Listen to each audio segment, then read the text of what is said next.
Hello, Chimipuna, Ulana, Nulapa, Nandam John Hamo, Hakha CDF support team in Ganindona, Iduzan, January Narok 2023,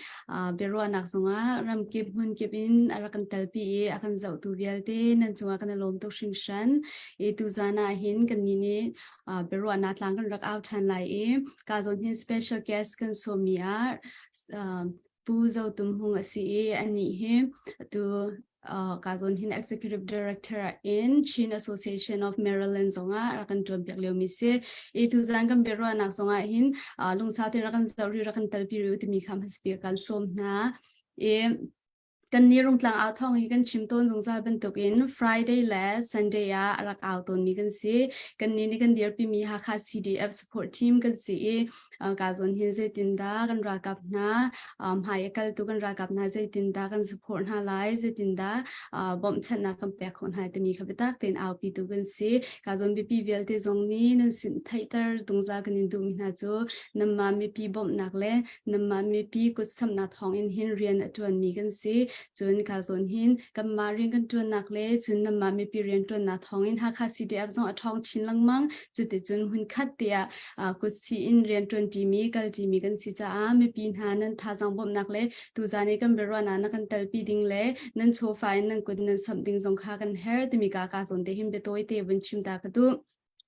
tu zana hin chimchang ban doing kan special guest he puzau tum hong asi tu zane kan chaiding mi topic pol he abe pi ngai mi se tu lewa 2023 kumthar gam bun pha ni hi kumthara hin koram dau thlen na kong zonga hin phunphunin athar zong in khan rian 20 khan than kho kha rian 20 nak zong kha umi policy thar zong tam pi umi chon hi ka zona hin zai tin daram athlin lai ti zong kha tam pi thai her a umi kha thai her a ha mi kha tam pi tu zan chana kan chaiding mi topic lo pa te kha ka zon hin karak thai ta lai ka zona hin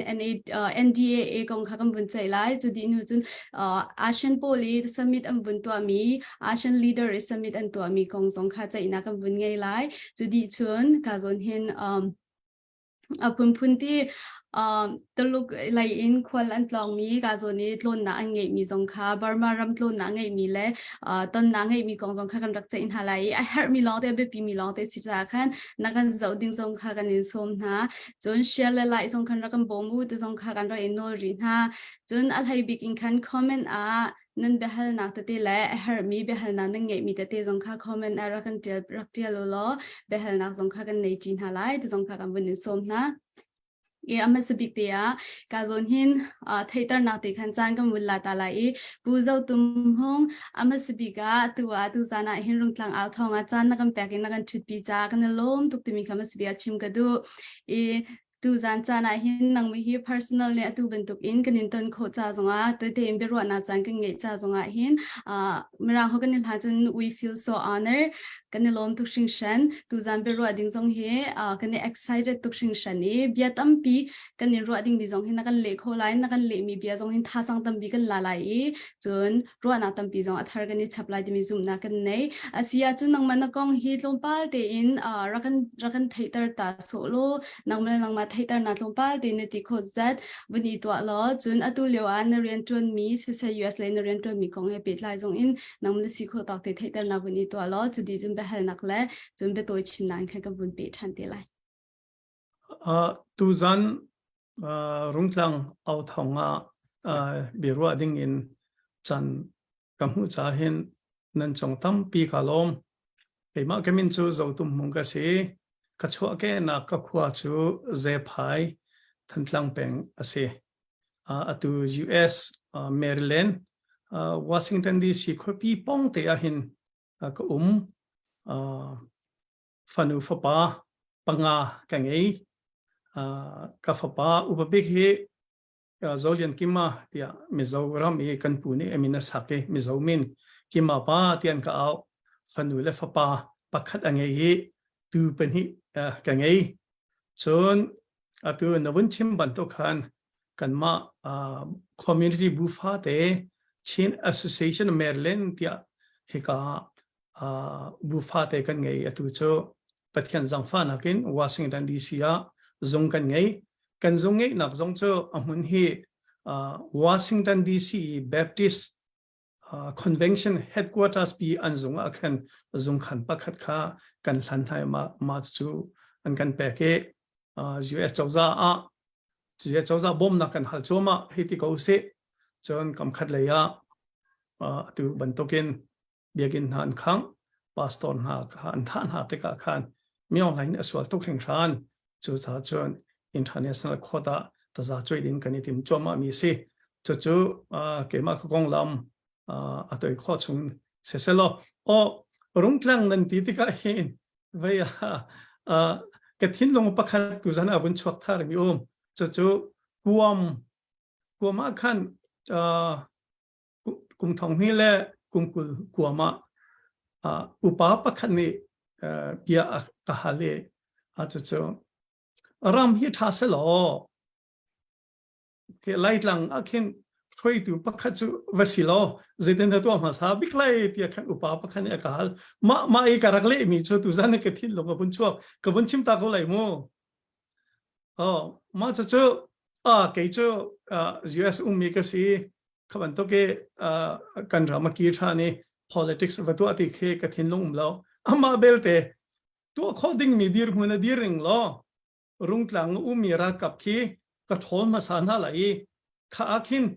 ha thatak viewpoint tha tatak do tatak ka sak ma sang atia karak le chu tu zana hin ke thin lung chunga bun chok thani rungtlang au thong min to te nan sakhi kalom ngai sẽ thấy tao nói tao mình chúng cái lối mà nên chim mình giống cho thà tụi mình sẽ hay là chân sắc khổ lẽ chân dream giống things tham set giống khai cả giống hin vẫn chim độ ý tu na riêng cho naga năng hi executive director na tuan liu mi si cả giống khan to pal de follow up in khan question của mình thay ta công ninh selo mà riêng nên tuan nak chung hin nên riêng tuan nak lẽ chân tu lai mi cha sẽ chân đầu thân nak sự mà phát biến riêng nên tuan nak cái thấy tu ta trading mi ao hay ta trading tiang in giống khan riêng nên tuan nak cái thấy tu BP tuk in ka ruwa mi chu CA amni statement nan chua mi ga zon behal na khabul lu cha ko ning selo NDAA Joe Biden ni lo assign mi bom na ko nga khan 100 kapal solo achun $136 million koram cha e pek ding in khan statement nan rak chua mi makha kong ti happy line khan ko pa den ra kan chim khong hama ma kong na kahal masa cha kalom zai cha tia atulio news mo koram news anchim mi ahin ke ma da ti lo chung an kheng lo hi kong a hin mo koram kong he pe line ani ti mi an chim news zong an chim cheu ke ma ka chim mi da ti lo chung amhan kheng lo chu ko ban chim masa lai US a chawza ni hin koram kong he pe line act upadi pani ser pakhat long kha an chim aselo pani pak ser pakhat chu atu NDAA chunga khan Burma Act kha akhum chu a number zong kha an ngei US a chawza ni phung an ser te ka a number ngei chu a number chu HR 7776 asimo HR 7 long te pathum man ho paruk kha nan thei e kan fanau len ha kukula zo a chok chot lai kha kong kha chu cha chen HR 7776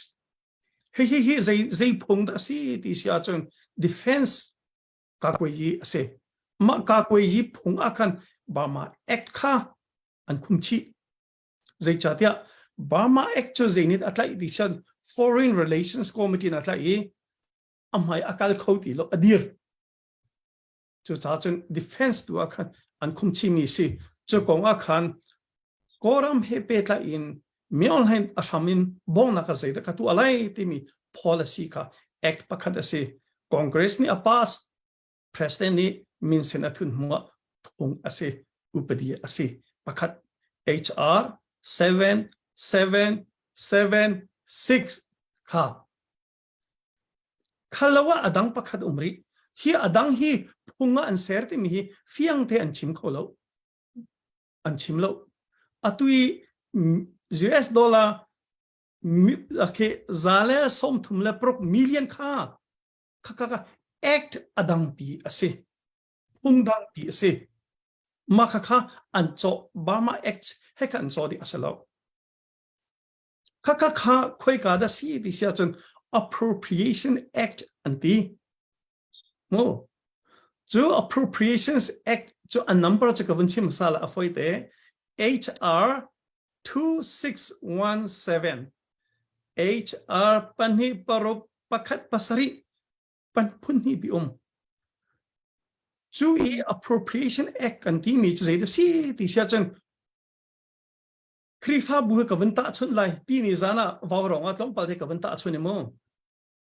krifa bu bi ni kum kha chunga bache kan swai Sunday school a zaizat mission a zaizat nu bu a zaizat mino zaizat bu bi cha pastor la kha zaizat ta budget kan swai bi kha US a chawza chun appropriation committee ti anti paisa photu budget committee anti lo finance committee zon ti lo appropriations committee and appropriate ti mi chu ki apod zam tu khan se khaban to appropriation committee hi korami hluto umbal lo out hluto athe hluto kan ti US long hin via House of Representative ase Senate ase chu ka chun appropriation committee hi very powerful and see chu hunni bi chu act pan hi bi chu Congress ni via NDA act bi chu and pass a President means Senate thu di chon atu appropriation zala som thum atomic zala som thum la pro pi kha pan hi bi hi ju chawza ni akan bo mi pi kha se afoi lo Congress pak and pass mi se mo kha ma chu sisalo US a chawza ni hin tukum ke 2022 chunga hin oram he pe tla in mi on hai do nak cha hin policy le akan bom me chon phaisa in akan bom ri chu pan hi bi chu kha zaitin zale vaya Olivia ti makana ola su suiti makana ola ka thei velo he Yes, sweet au nga ka. ho he Olivia sweet ang au nga ka nang manasa. okay atha zale million zale som thumla pro kha zaitin ka lut lai lo zaitin dan ro asau tuk mo Alut la ta chu zu na chu ngai. chalo million zala som thum pro bom na kong kha chim lai ma chim lai lo tuwa Oh no, chim ra kan chim lo la ma kha. okay hi tin se hung an serte ka hin an bi fang man ning hi abapi ngai ngai kan statement kha nan rel cha kha kalom mirang cha arel khomi aselwa mirang cha tlom pal arel khopa mi ne chen nan fiang ten thewa zaitin da bi fang man ti sia chen not less than 136 million ati hitin le a chen million zala som thumla parok nak atlom lo million zala som thum nak intlom lo ti si lai chamo updi bi fang a chen sinain hiti kan hol ha chen sitin kan man lai atlom big million zala som thumla parok ti nak siko ti ko siko lo mo esta siko lo mo chu chen okay atlom big million zala som thum le prok ti mi le million zala som thum prok ti mi dang chu skolomo adang cham chu cha atlom big million zala som thum le prok ti mi chu million zala som thum le prok jong si khoko million zala som nga jong si khoko million zan hi jong si khoko million sa thum jong si khoko ababi mi tu chu ahal tu ni khan halsia thiam kham pi chang chu cha kha million zala som thum la prok chung akhan zaida atel ti sia chun NDA policy chung zaida atel ti sia chun mei thal atai mi kan bom na lai ati chang mi online adok mi kan bom na lai ati chang kha i mi online do na kong akhan a policy in politics in kan bom na lai ta chuna ka sanction ko ngo economic sanction ko na a phaisa mu na MOG in ha kha a phaisa mu na pi kha ana pi khat ka cha lai ti chang kam khat lai in har samin ha IDP stampi kan ngei tuwa ram chonga atua ram lenga India Mizoram refugee tampi kan nei khana cha zonga khan phaisa kan bom na lai ti ati atu chu kan manita kha phaisa mu na ding cha kan zeitin na kan halai te kha kan ma ku da khum chang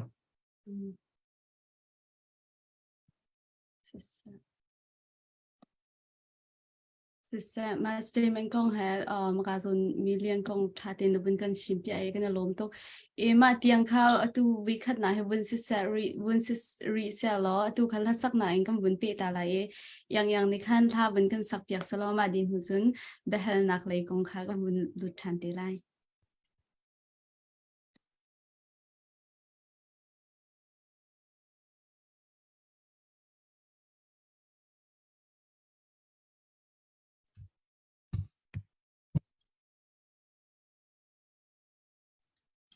Cô thăng bà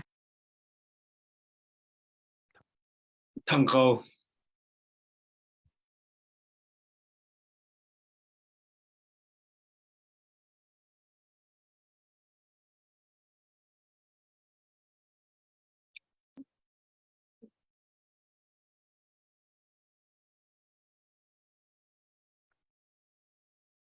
na music thang lo nô na mèo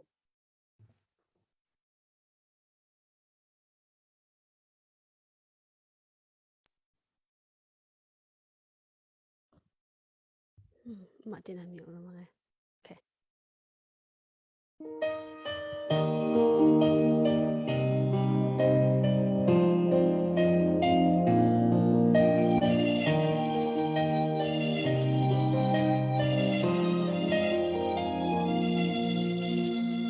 Cùng chân sao bi khơi hẹn khám tu tiên cánh sang đi pan nạc xoang chung nga her nạc pha cân tua ri bây đông ban sang ao in cân tráp đê si se lo bôi ba phép chi ní cân bấu chân Jehovah bất chán cân bi sam cầu Hallelujah Amen lung cái coi in cha cân trăng cân dây dòng việt tê năm min chang xuân par nạc si ter sam cầu số trong nung bi bôi ba đi hin thọc in dong lâu dùng ra tiếng kinh bôi ba nang mạ thong in mũi na chung in cần luật chẳng lại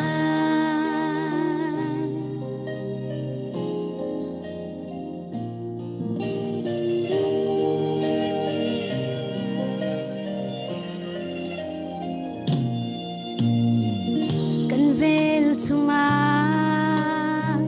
lấy rồi tục for tuan tâm xoal tan nak hor quang a nun nom nak pun kip le bum sa di riam nak song an tâm e si se lo boy ba phek chi ni kan gat san kan lot nak na si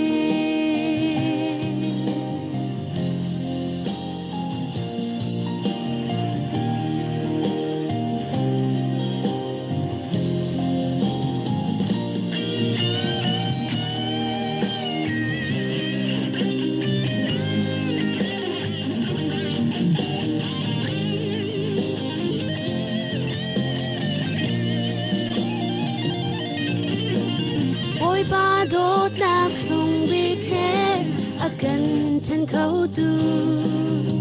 dây mà đã lâu khi vô lấy đừng na đã hi cha ai sam na tem tor na ở gần tay ter sun par nak tan sia Jehovah betian kan pi sam cầu hallelujah amen lung cái coi in khá kan chăng kan dây dòng việt tê nên min chang sun par nak ta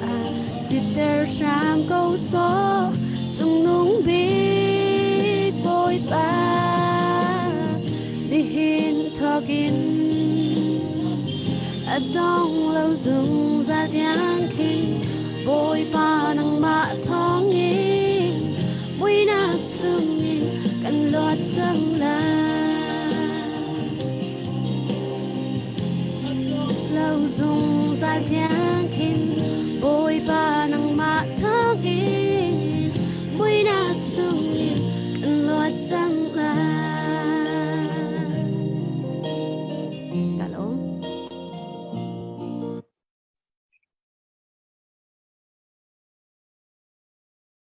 Kan nilom tuk kahin nau yang o tha tampi kan nilom sa do na kan sakpiak langmang chon tu zani kahin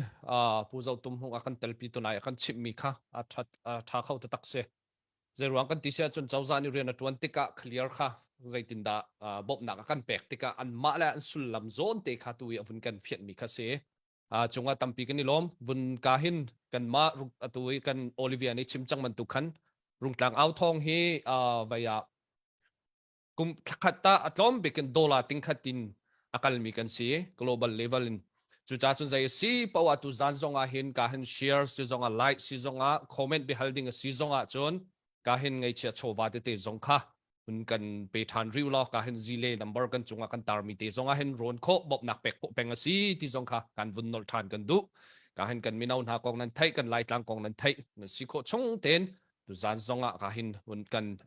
vaya bom cheu ti zong kha vun chim than kan du mi se I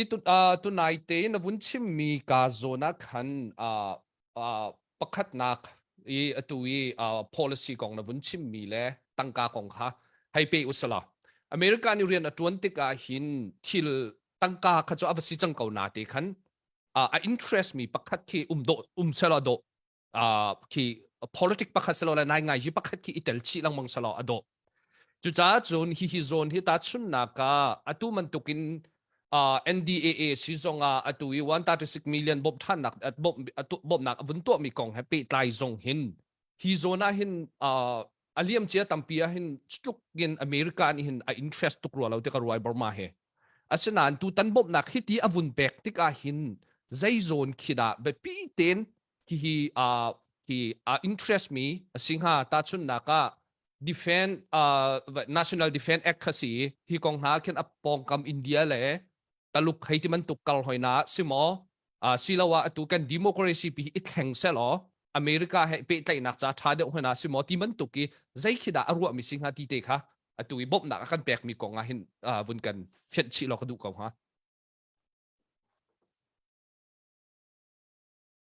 na ona pi HR 7776 ka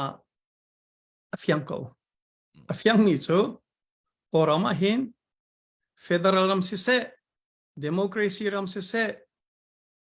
ral ka puk nak hi di chang se ti kha asiko chu cha chun me ong ha do mi NUG sia CRPH sia kan de kam na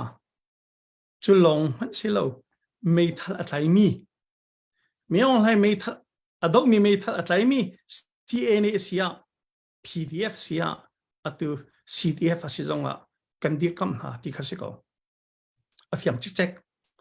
chun atu novun ka halmi kha US foreign policy novun ka hali mo tompalte ka chia takri lai atu tani khung an ser mi khung an ser gati chamu upadian ser pichanak so selo resolution so selo cho upadia an ser chang cha asulam zeda se azul shishim hau upadi chu zul shishim hau cho Congress ni biacha Congress ni upadia aseri chulaka pakhacho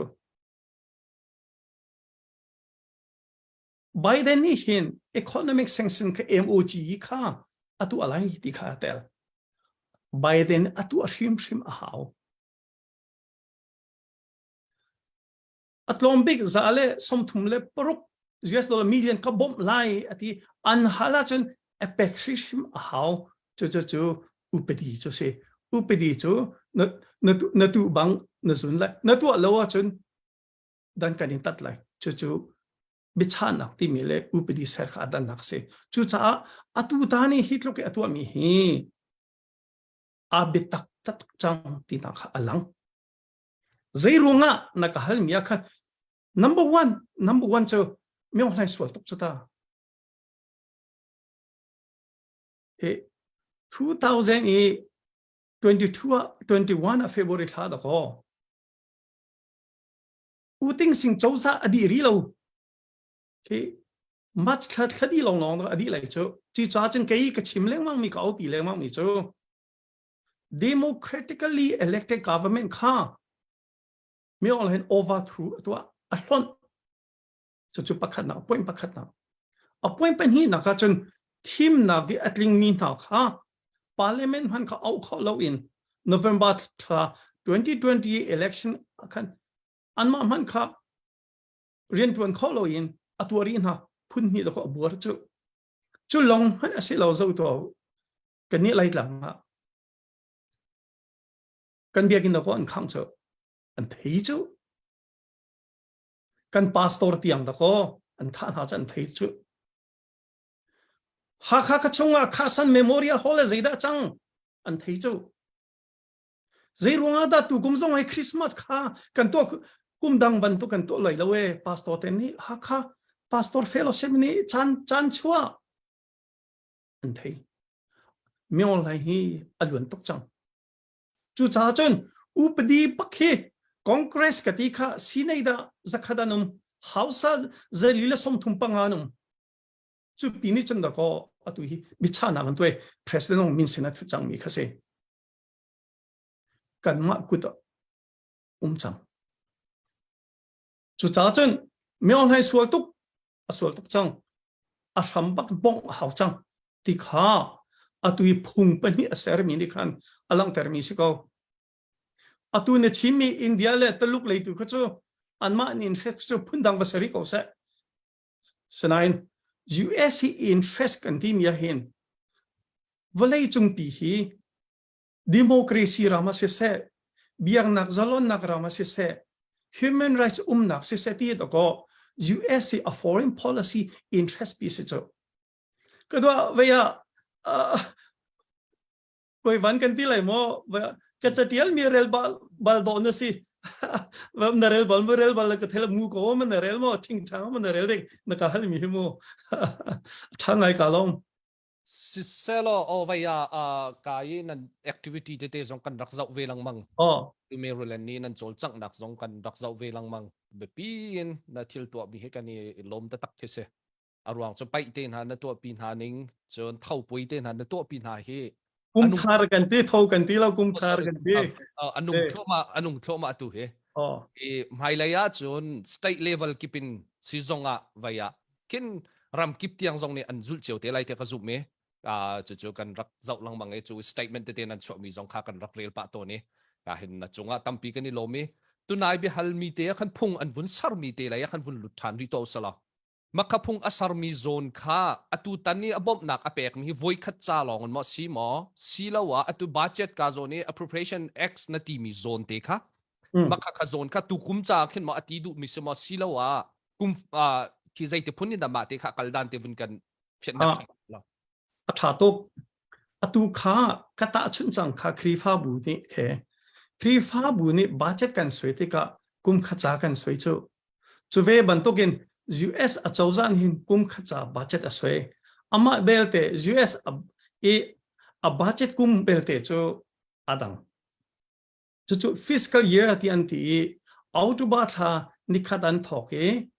September dong ke avadong atui 2023 October thani khata khana thok diam chang 2023 September dong avadong te la kum khacha si ama belte 20 atui Burma Act alang termi cho le kum 2023 and 2027 tiak selai ti ati kunga cha ati ama belte kum khat akhan million zala somthum atlom big million zala somthum la parok selai ti ati mi khase sẽ but chun vai kha NDAA ti mi kong he khan vun kal than ri usalo e fiang ten ama yue chau za ni himan tuk ti te kha category tha ten a che piak di na ro te ka ro e vai kong happy tai hin bom na khitin avung kal lai tika atu leo kan dau khen na ka hin kum khat atu hi kum thum lam kala kan kal chang lai chu mo e me nau zong an tha ba ngai NUG zong he zai mo te a chun tha bat nak zong pa ro te ka he ro e hi bop nak ni hin zai tukin da hi dau khen nak atu na tha zang he a thon tar ha ti khe zai vaya na hai zon dap mi mit khama na hai soi mi kha na vun kan chim kho ve ha ma hi bop nak te ni hin cái chỗ cái thà thầu tu khen thà dây chả tia USB ni mo USB ni Washington DC ni kan dir kam hai ati chu long man se lo me thal atlai mi zong kha kan dir kam hai ati ri chu atui NDA budget kum khacha kha 1.7 trillion ase chu ma hin ramdang cha hin 56 mal 59.7 ase chu ma chunga do kan ma kha 136 kan ti chamo ki ve hi Ukraine cha hin zeda ati ti sha 16.7 billion he Ukraine cha ta chi chu ape tai lo nine ape tai ko mi pakak ta chim lai ni kum September thla thakhat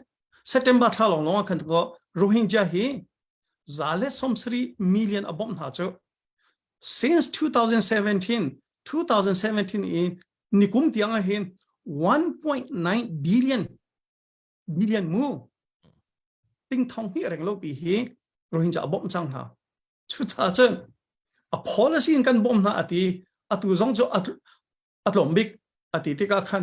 USP ne kan dia kam na ati mu a chen zia da lung tho lai lo me thal atlai mi shim CNA sia Hakha CDF ya de zong atu ban to ka chen kan tha kan chu hau chang e kan ma tha jang long si de lo cho USP ni act pe ni bi kha ve avun kan bom chang cha chen ke chu an tha tho chu ko ha lom ka ti ko sẽ tha ta tak vaya US orientuan dan yang mak katimi cho me an vun chol le an thaba pa chang la hei ti mo silawa hi cho vai chauza ra kap min long thai ni en deuh chang na vun ti rong ranga avun kan ti ti ka hen vaya ke thin lung cho phun dang ko tu lieu cho atui NDAA be phang cho alar ngai mi wat pol la vaya cha phang polan vun chang e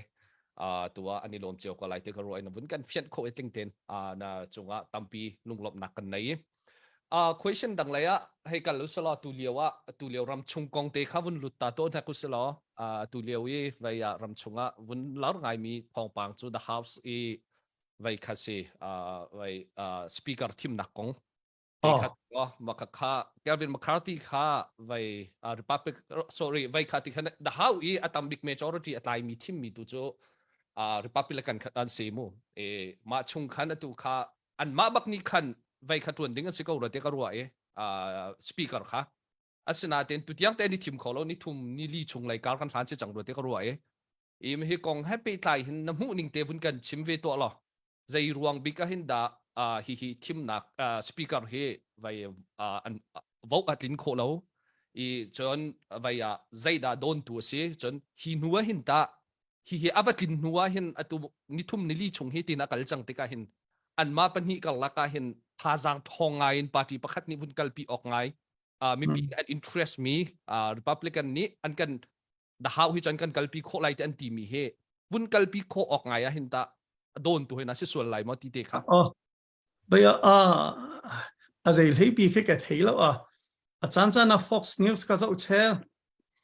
chan chan na CNN ka he zo chel ka si ko we kam ni conservative liberal he ka zo hai mo bia cho kam ni thei ka tha ka ti nan thei mi ka thei mi se ve ko ama belte ve cho McCarthy cho atling ko lai role elio wa kan nu ka ka ti mi cho ha he bia kam min ha he tam chang he chu cha chun tu kha pasha leng pi kha alak ho chang na ma belte alak min ha he mi thiang pol ban to kan piang thar ti veya me khati sina kal min se lowe bia kam na cha khan bia kam min ha khan du cha kha anian cha chuan long tling ka ti adu khe tu zan thong ha in chun vo an thla than kong ha lo ngo atha ko lai ama belte na ti mi khbiang ngai si mi cho khi o kan nu ka ti mi cho speaker cha si ko lai he ama belte wa te si salo mo atha khi or le thla khi chai ve chei a kiep chang mi a ke le thap khate lo no azuang mi pe lo chang lai hi ka ti ve nên bé có rong hay cái sao rong tlang lòng thế alang he cần nấu liêu rong tlang sẽ cần hay cái tòn mua rong tlang bel thế và cái bel bel rồi cái tiếng thắt chun nạc speaker kha minung pakhat ni House of Representatives pakhat ni da ko adu lo usia chun về an chua kho ti ban tok na bekam nak na chun rules committee na an ma khan pakha kha chani tel velai khaban tok te kha bia kam mi na ko concession an tilam mi ko kha atu kha pokul le pakha song khan si tu kha pa nga song lo man tang chang to kha that do chen si ko chang khola tong mi ha jong kha tu zan an ki line ti ve nan thai ban tok midterms election a khan chon House Archon Republican and they zizdan hu kha ma kha zan hi le kulle hi ma si kha kha si majority du kha cho zan hi le thei riat asi mo senain utana thil thar ka thei mi cho President Trump zong kha vote kha hu ve cho ei karak ruan ha chon ve House atling mi long kha thi man sru lai ti ka karak ro de arak sinai sai lo kha House member si lo mi zong alhana ka si mi zong kha speaker cha thim kho arak si ke thai bal lo ka cha thil tharang ai se kha si chon ummi long ni khan vote kha si phone lo mi na kha vote kho kha se lo achung lo mi khamo electron tak zong en ke Texas zong kara vote ko lai hi ti ban to Indiana zong kara vote ko lai ti ban tho anga lo kha ban tok te thong la phai de ka si atling ko la ama belte afiang mi ti cho me khati ni chon adu ning ban tok chon akal pi kho lai lo cho fiang ko selo ko do kata azo chia ko ma tu cho okay kanum na akan do tu ram asi kan thin longa hi chu kan ram a kan ru ve mo chu cha chen valei pi his akan chot ni vial de zo a hin chen azo che cha dio ko ruwa tia ka ruat sen vun kan le mi atling ngai ye kai ma zong kan zawa khan kalung re thai ngai mi pakhat America mi pi na interest ngai mi kha Republican pol kha majority kan ti piak an vun tin ha tika vậy vote men akan makakasin kasi rin tuan nakte zonga don tu hena tapim kausol nga mati man tok te ke ka hayruat pai senan tlang pin tu na vun kan fiat ve tha ngai te ka ruai tam jong ting sham ko selo thabik tu tin jong tling ko lai ti jong ka ruai ti sia chun ka hin kan thim dang lai sinin be halnak dang te vun pe tari uslo ka hin puwan hin mo chan kan vun pe tari lai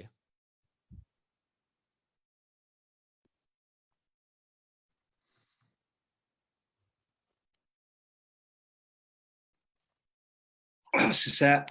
chán là mình cái bé về cha cá lôm vậy đằng hắn lan thế ạ Tui bom na kong kau te ha kapa vun lot tak chang kona kam vun pe chap lai zala som thum la paruk million kha aniam big city kha na vun chim ro te ka ro te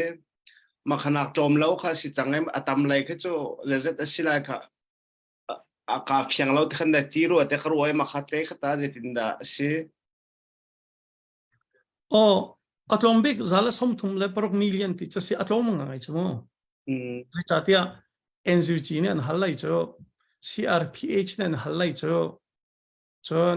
metal atlai mi ta chon naga kan ma CDF asia CNA sia atu karen ne kaya e an halin halai CDM cha si phone chon rakap atu e CDM atwan min ha ka batak te bom ha tim ma ro na ka thang ngai ka ti chon humanitarian assistance anti IDPs le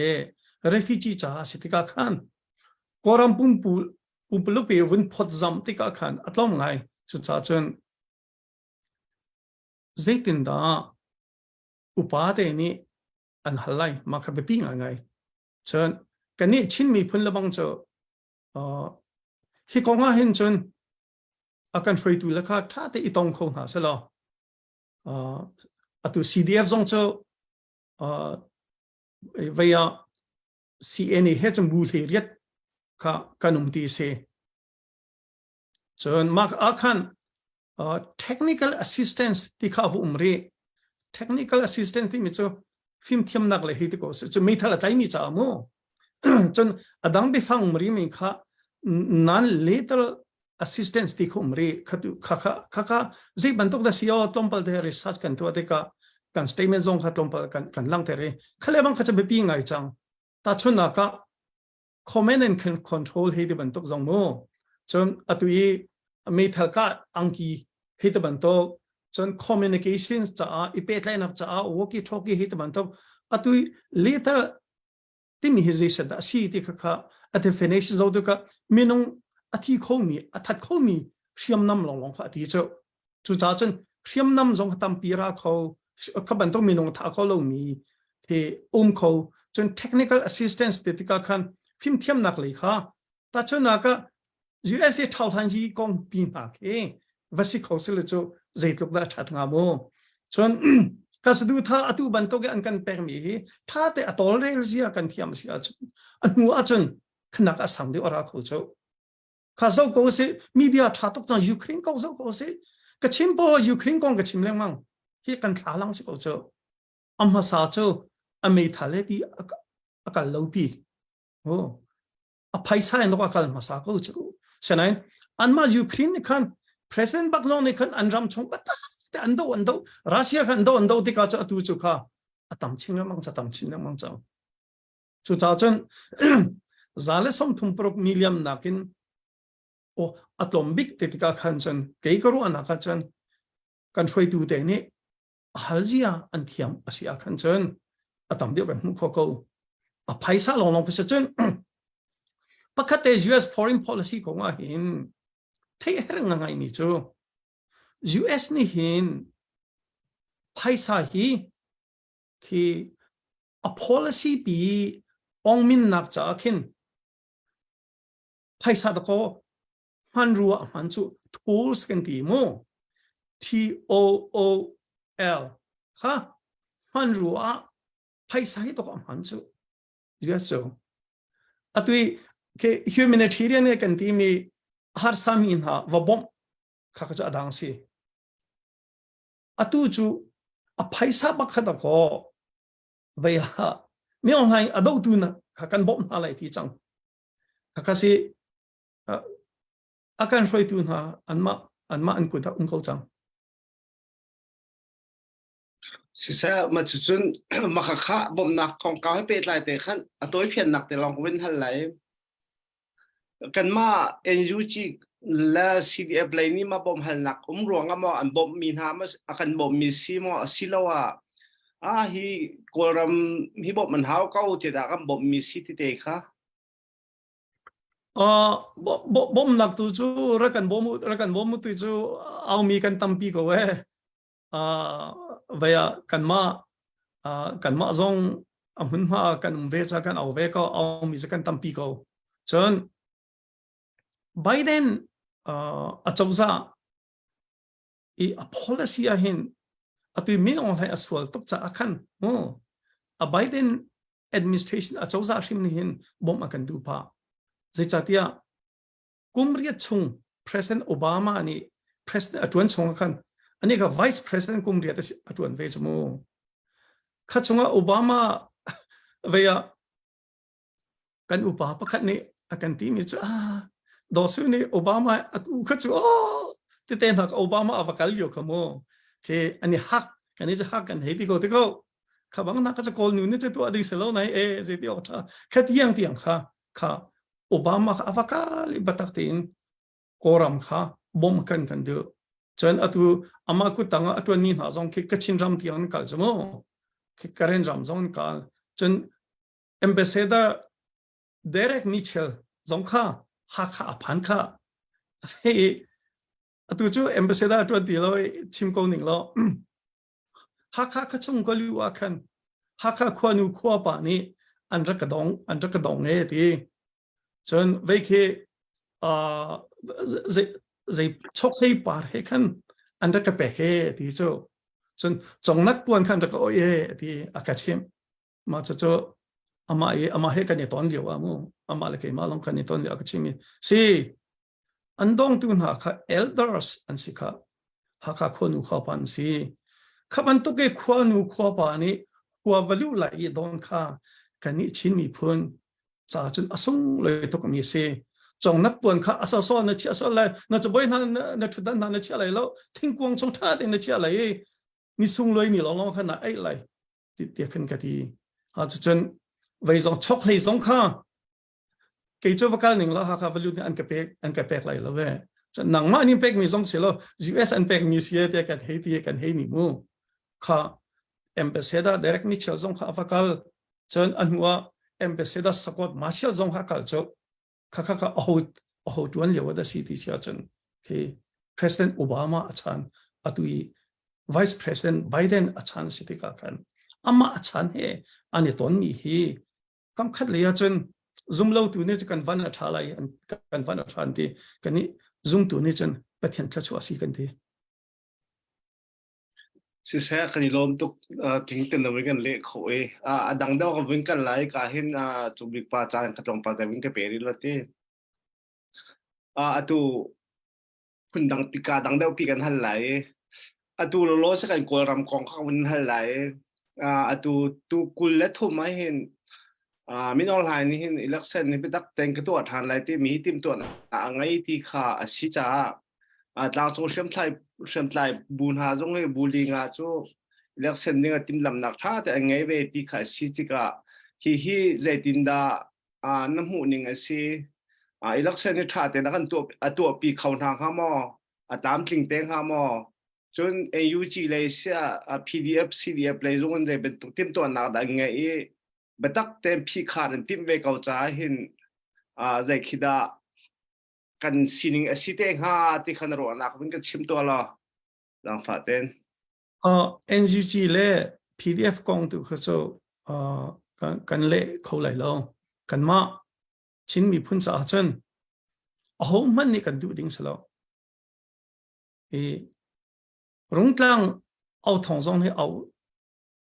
a ho man ni me zong thak ma la se chen chin political party stream anma USDP le lam tu chu zete wa tha anma an si chu ta chuma na chen USDP ai homan unti ta la se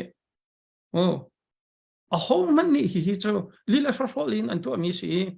veya to nang no zong ngei lo mian si chu cha chen rung tlang zong au thong zong he au lo a homan me zong tha na la se ti kha ke ma in kadu ning cha se lila for in to ani ti mi si hi chu a homan ni kan du ding sala si sa kan lom tuk sing chan kha tlan ngai tu chubik panam kut an chat si sa ka ni lom tuk vaya pakhat ten vun lan tari ka usala chudi chun ka han yang ni tha vun kan sak piak te lai ye chun sui ni khan vun pe ve than te lai ye nai te a khan vai kha taluki test si chun an ti ro te ka ro ai taluki Burma kolram lai tawan ngai tu pa kha vai atlong ni atlon hlan te a khan wa le phoi thum rong kha ton ha ti kha new zong ni khan achim chu di chen abatlon na January ni ruk se ni hin an ma lai chun vai kha chang lai makha kha January ni ruk a khan makha ton chi min ha le ral ka pol zong kha ni tong ti kha se i mi hi an kara hin zaida an du piak min ha ha ti hi vaya ki taluk ni hin ha ani nai piak min ha hi sido khelo bi an ton ha dan tu dan he mi hi zaida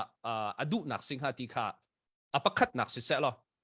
apani na ka taluk a policy tu dan hi kan zau ti ka vaya Burma handle dan hi phun ni nonin alang mi ti bun mu kho si mi cho phun khat nak cho principal te kin chun aba chot nang mangko ra ka phe asizong zai chau za an sizong a chot nang mangko asinan puan tang chun tlang chung lai he tia rian hi arak tuan belang mang e khi zai kan ti lai convenience way do kan ti lai chu mo foi do lam nak men ke ti khin rian arak tuan ve ti ka hin taluki akalpi dan policy handle dan hi zaida hi adu ha ti te kha apani na ka si sa lo chu te chu vun kan phian khau lo ka lom ko ha a faide ro tia karo mi e le masa kan du mi cho atu e taluk e an palai avakal mi le siam tlai ani chon mi kong he ka thailo chu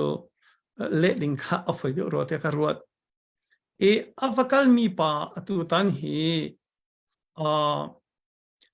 taluk ni hin ve Asia ram i palai hi an ngei ke ambassador pin in mo manik hen patak te riana tuani chu zapi the si mi chu ke kachin ram and headquarters laiza zong ke avakal chon ama lhana sungkho siang anti mi pa khase e taluk ram ria khen meeting kha ve me thal atlai mi khan rangai chu achun karaki telve sungkho siang ne khan rak chok ta se ton ta kan du anti en kati ke ma zong he ke ram ria taluk le korm ram ria chelo zong chu sok lak te ki bia kan ruwa e atu na e UN Security Council e taluk ni khan ke zik avito lo tika khan chen alang mi cho zia e atu tan hi cho an luan tuk chang ti kha ti do kha se senai Security Council e resolution bichanak asang deu mi avum ti kan thai ko lo mo e taluk hi ka zau tika ta chon na ka ke 2015 in election thana khan kum somrup atang khada ka aon ha cho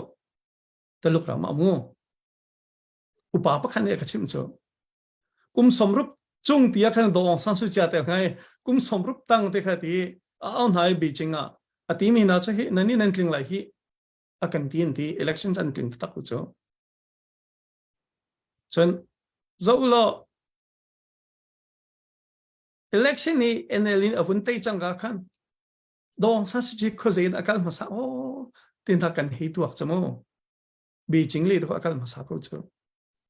chon kam khat le ya atu wa na ti mi kha to lo hol da kon hol cho khat lo an thon mi kha to lo ka si ko cho an phaisa zong to lo phaisa si ko khe khai sian ram ri le ka chin ram ri khe zau te ka hin to lo gi interest ki atam to aminunganum business phone chu long hun city lo za khain ram khi zo to se best bi ke thailand kum nga ko me kum lewa hitlokin to loki ni hitloki za khain interest mi zai rong ta kati paper kan tial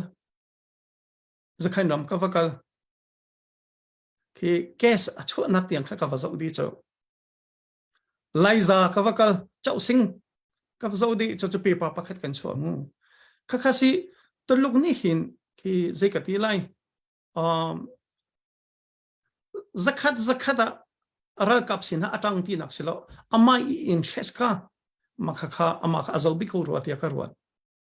e chu cha chun ani chu an man thong lai ti sa thong mi le ki sen kam khat le ya chun atu na wanti mi wa pol chu ama e athi sa ba kan se chu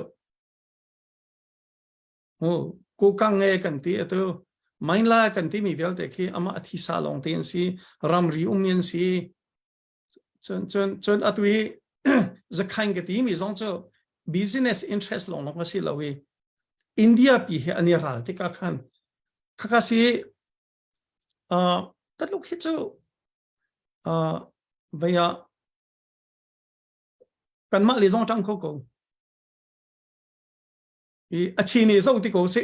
achi ni ko hol cha chi ni ji tin kan le la ka te lo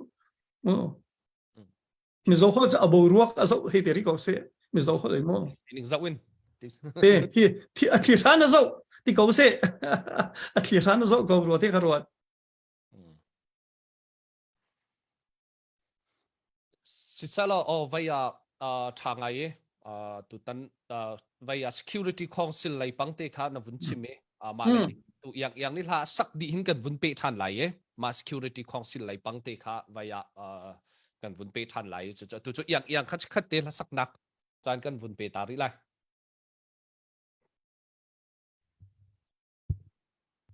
Okay, thong kalum tuk. Tu kumun sak ding mi chu kol thla sele cherry mi sele.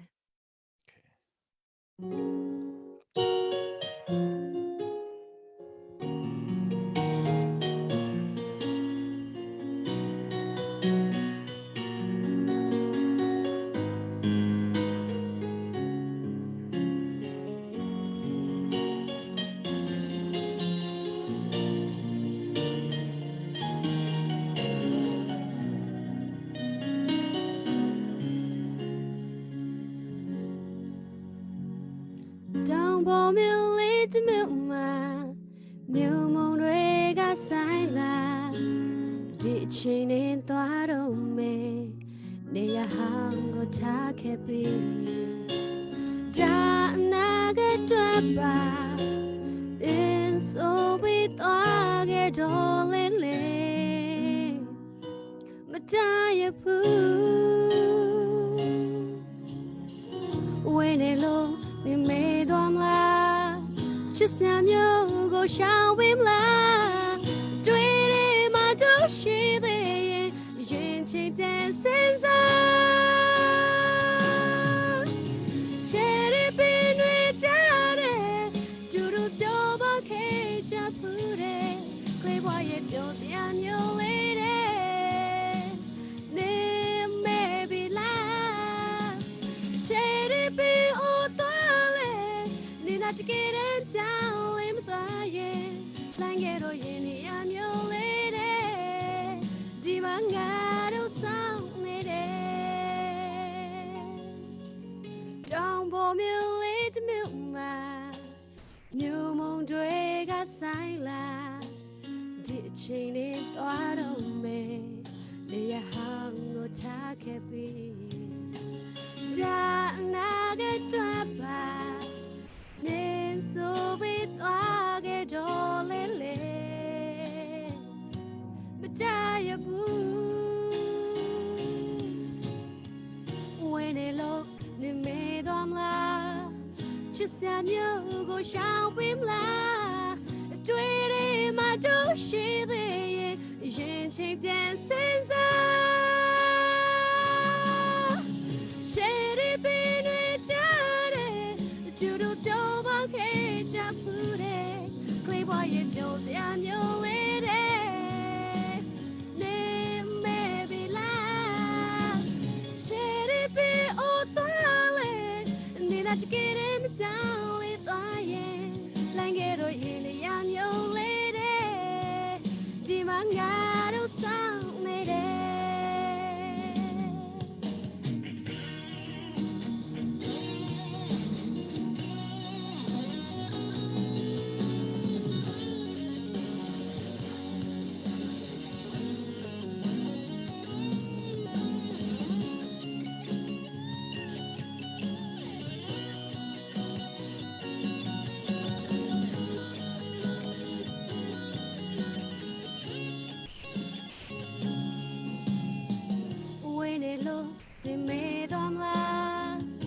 下မျိုးကိုရှောင်ပေးမလား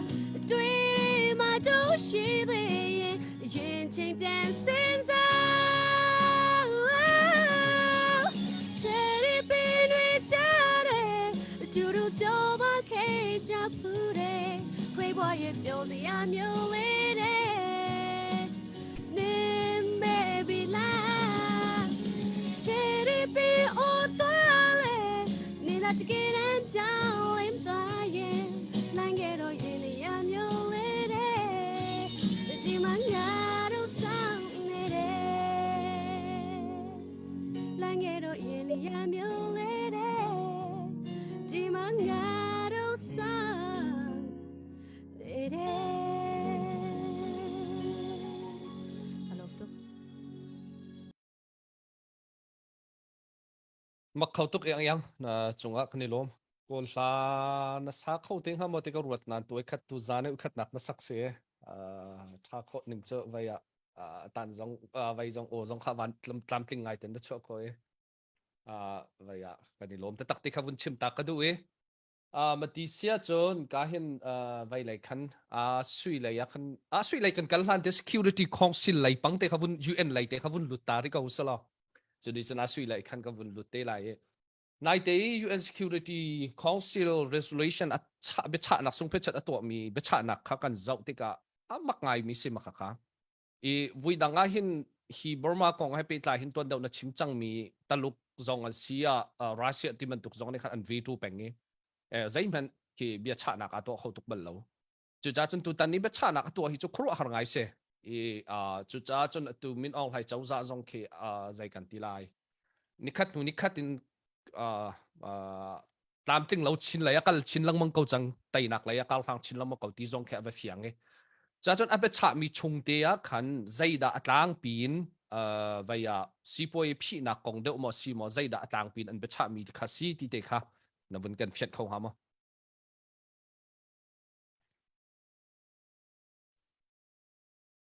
UN Security Council bị chặn nặc tia trung bị pa ne chimi kha ki amhan mi se nan thei ban to ke kum dang ni dang ha chon statement long long lo ko an cho kho cho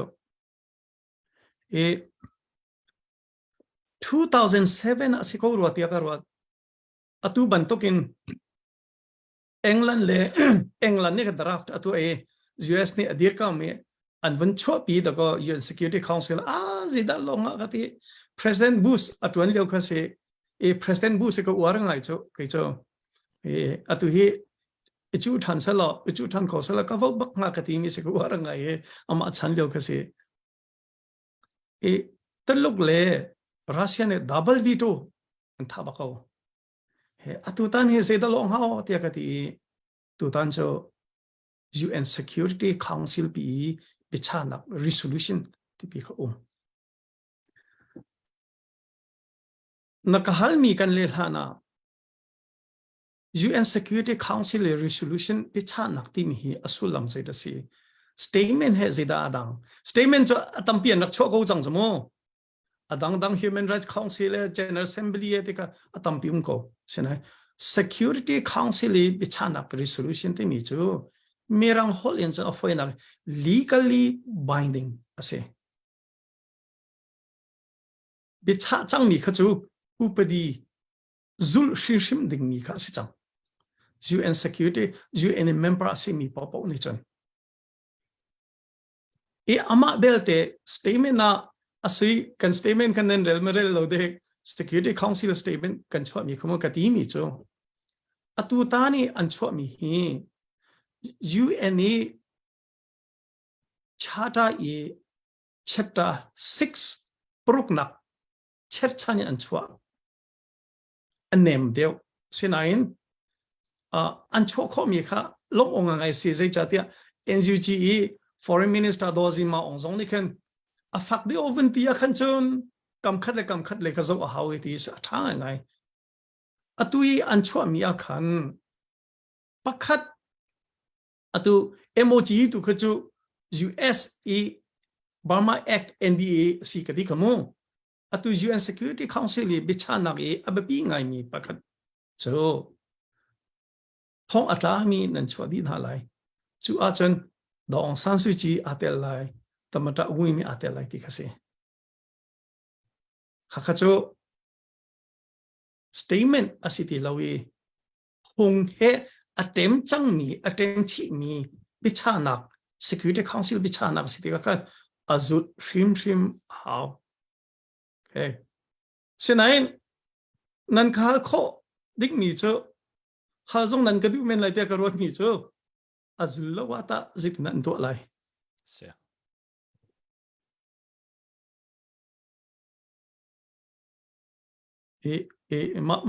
ma chu si ko azul haw se cha te UN Security Council resolution te mi cho upedi phung he binding attempt chi ni se atu a shim a haw atu la wata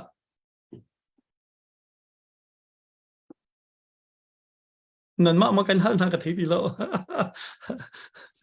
se da vun na chimmi kha ngai nom tuke tu tan be cha nak cho makko se na mako umbalo ballo se de chung big pa umbalo atu vai khat nang long si ko se e vaya zut la bak ding cho tang e chu cho vai ruat len ve ko lai te ko ruat e ruat len ko lai e vaya zaitin da kalpi lai ti tu cho kan bun zau than lai e chon azul lai lawa khan chon nek ki an va cha sang de ui va cha than nak ding cha zong ka hen lam a ong mi khelo pa mi ka lo ta re ruk na ka sang de zo ka ni de cho pasaria chapter 7 in antioxia kan ti chang kan ma ve ni chon kem chin association of maryland mo ni chon chapter 7 ni anti hawe kan ti cho chapter 6 na ka sang de e ma cho se vaya vun fia ngai e atua ka hin asuisin olivia sena kan vun kal than lai e ka lai pangte jong khana du sile vun pe ve te lo ka hin cho mu thun kong ma jai kong ma du mi te khama ka un lai kong te kha vun pe ve ta na du sa chun ti bia mo Okay, so na lom ta puza tum hong berwa hin na nuam to bichim mi jong hingai nuam to ge tu zani ne chimi vel te la kam berwa na ke thong pang tha lai da khinat la ingai jong nuam atu tang ka bob nak US lai ya kra mi tang ka bob nak se chun ka zo ni tu nai te am bun chim mi mo bekian an nei mi heti tan ha ram thlan na kan do thlan na hin thong pang tha long te hi si thloma ka igam atu tangka akan bom mi kong happy tla in kan tlom palte kha kam viewer la kam me pi sina khan tlom palte bun chim ka du mi chu ti hi US ni hin akan bom ko ram dang hi akan bom ko na te in hi akan bom mi hi bau chan in khan kam ma ni cho chang kan halo te na kha salao atu chim ba do atlom big 136 million kha bom kha kan se kau na te in maka zon kha I ten cheu cheu ding kha se ga zon puza tum hung ne fyang de chim chang kha ga zon CDF ma ka lai PDF ka lai NUG ka lai chu CDF zong ka lai kam mane hal le chun kan hal kho vial khan kan sinara ding ban tu kha se ma chim ka du mi chu mi pi kha kan dai thlan ok ase shim lo hi ban tu bom na kan nga leo tu khan tha jang kan chwa chin ok kha si ding khan tha jang chwa ri ko na se tu jan zong khan ka zon de hing kan zele number te kha 704794762 kan raktar mi te khan nan chowa khat lo pa te kan kwari ka o tu jong kan viewer hi nan kan tam ngai te viewer vel te zong ni khan share zong khan rakam bomo tu jani puja tum hu ne akan chimmi hi thong pang thadi si mi kip ne kan thai ok si kan tha jang cha zong kan man ok si ma cha chun kan tha jang chori kon ha si ti mi de kha we khat in kha bun nol than ka du e kan u thong na chim chang ban tu in khan kan ni he thla kha ta khan ve million suma kha oh sorry tingkhat okay US dollar tingkhat in khan ma an khan cho chang mi kan se ma kha mi pi poli nan tha jang kha sa kawi kan di lak in tang tin house lo tu kum sha mi chun kan nei thwa ma chang kau kan kal halai kan zoom tin halai te mi te ka bun chim ta ka du e ka zon de hen Olivia nakahalana ka bun chim ta lai ma na bia cha thang hai okay vaya CDF-Hakha ni kum khata tingkhat nan ti te tu kum chu ting hi nan chwa pi hao khat tingkhat se o ma man chu sorry thakata tingkhat nan ti thakata ting hi nan chwa pi hao se cha tia กันคนละปีนั่นเสียจนกันคนละปีจนกันซาปีเป็นกลางวิลเตกันที่กันคนละปีเสียวอชิงตันดีซีนั้นไทยกองหา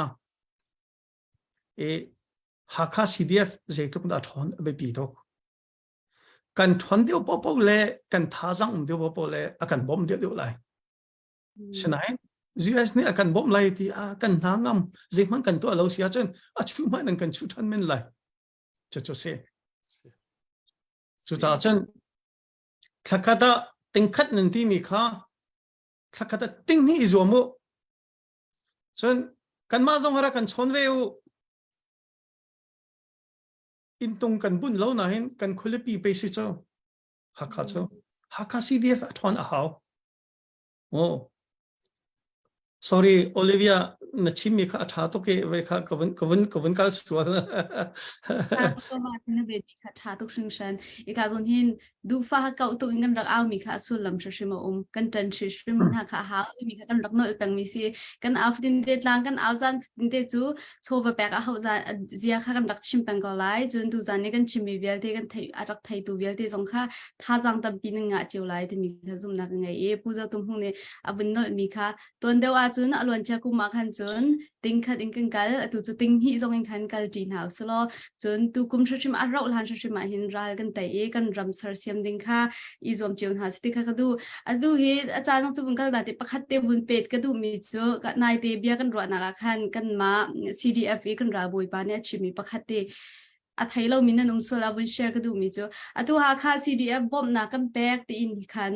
ตินหาเหล่าซีตีเจรัวเดียจนหาค่าเวลเตนี่หิมปีเวลเตนี่เห็นตั้งการกันแบกมี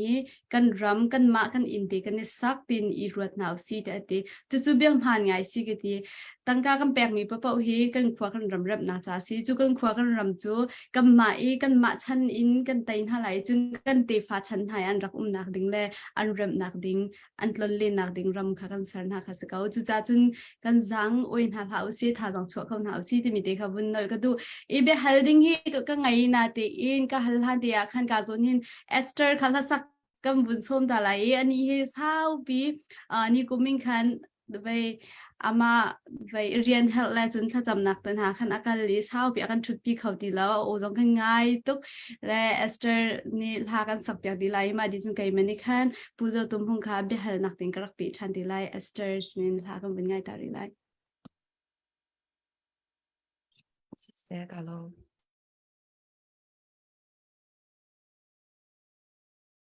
ก็สักดิ่งมิโจฉันก็ละก็กันนาวแต่มีละที่อังสละ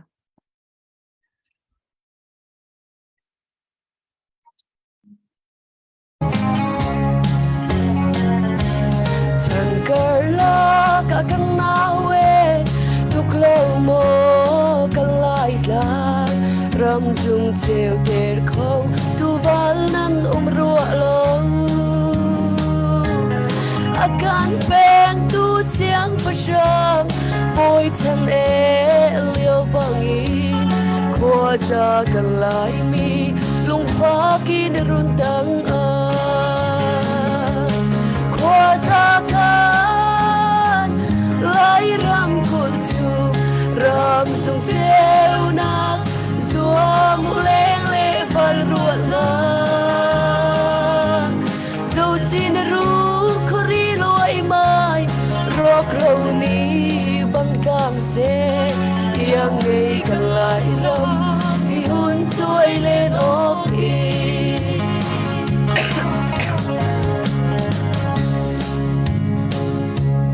อาการเป็น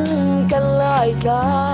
ลุงกำโลขีเต้นได้เรียนรู้วัลรวนนาโกลจะทางเดาสมเลยกายองค์ฟ้านั้นทำกูเฮาโมลุงกำโลชนชาบังดีร์เบลาขวาจากกันไล่รำกุลชูรำส่งเจ้านักสัวมุเลงเล่ฟัลรวนนาเจ้าจีนรู้ขรีรวยไม้รอกเหล่านี้บังกางเสย riêng ngày cần lại đang hi hun trôi lên óc y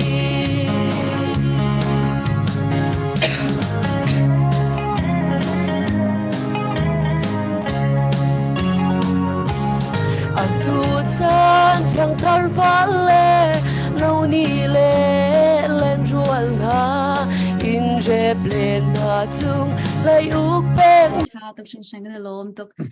Asia chun ke chim chang ma tuk khan be hal na khan rak peri la e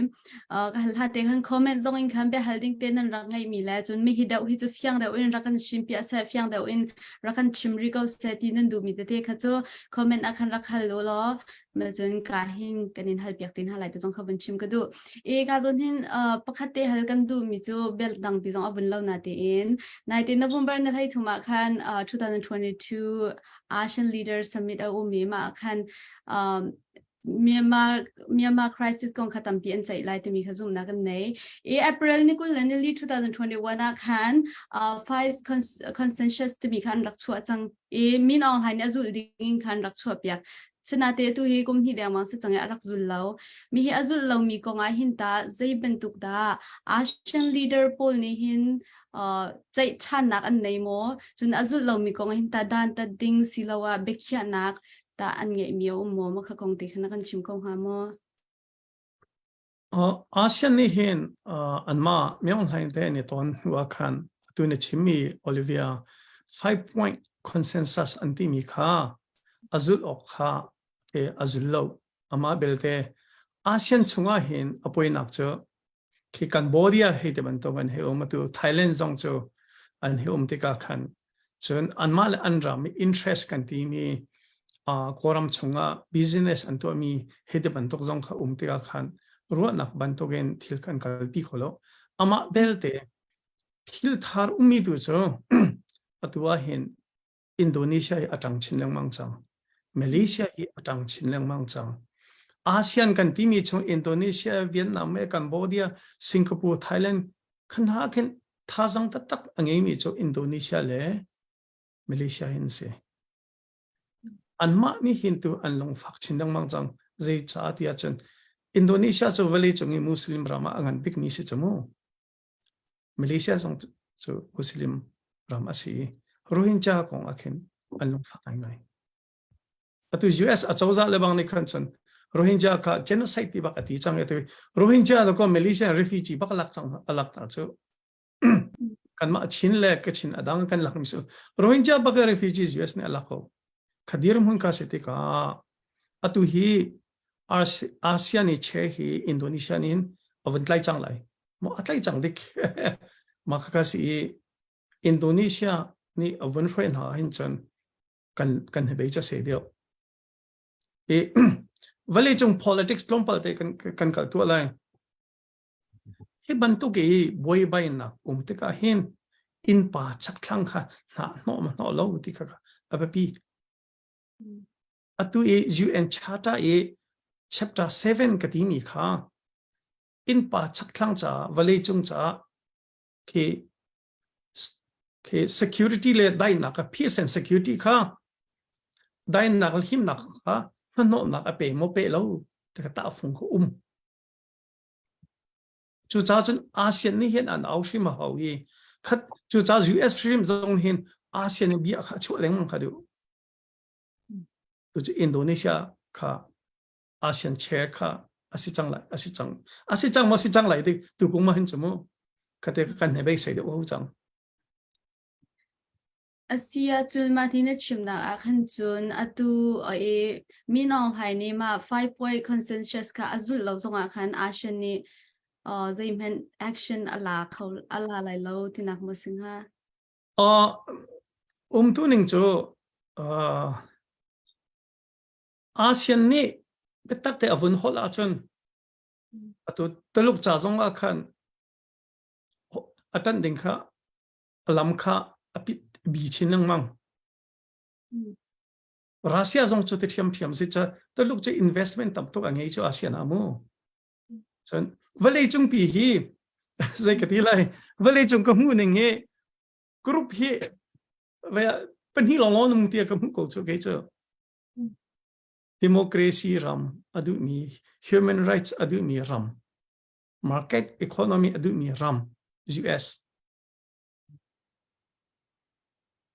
chon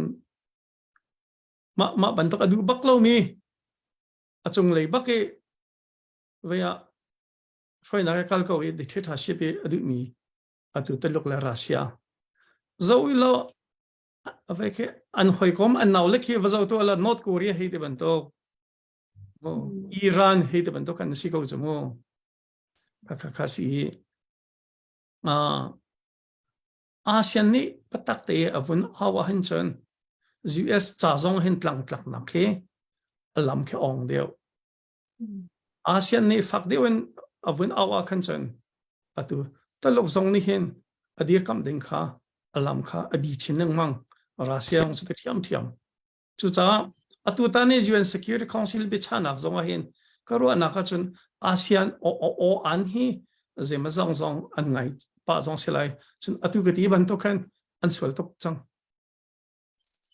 me on han sual tok zong to lo hi hitla trong inan khang mo ke tu ne zanti ni zonga kachin e pastor pa Reverend Dr. Samson kha an tai ko khomo kan ni kan long fak to ke Washington DC kan tanjung mai akan sanda kan vepia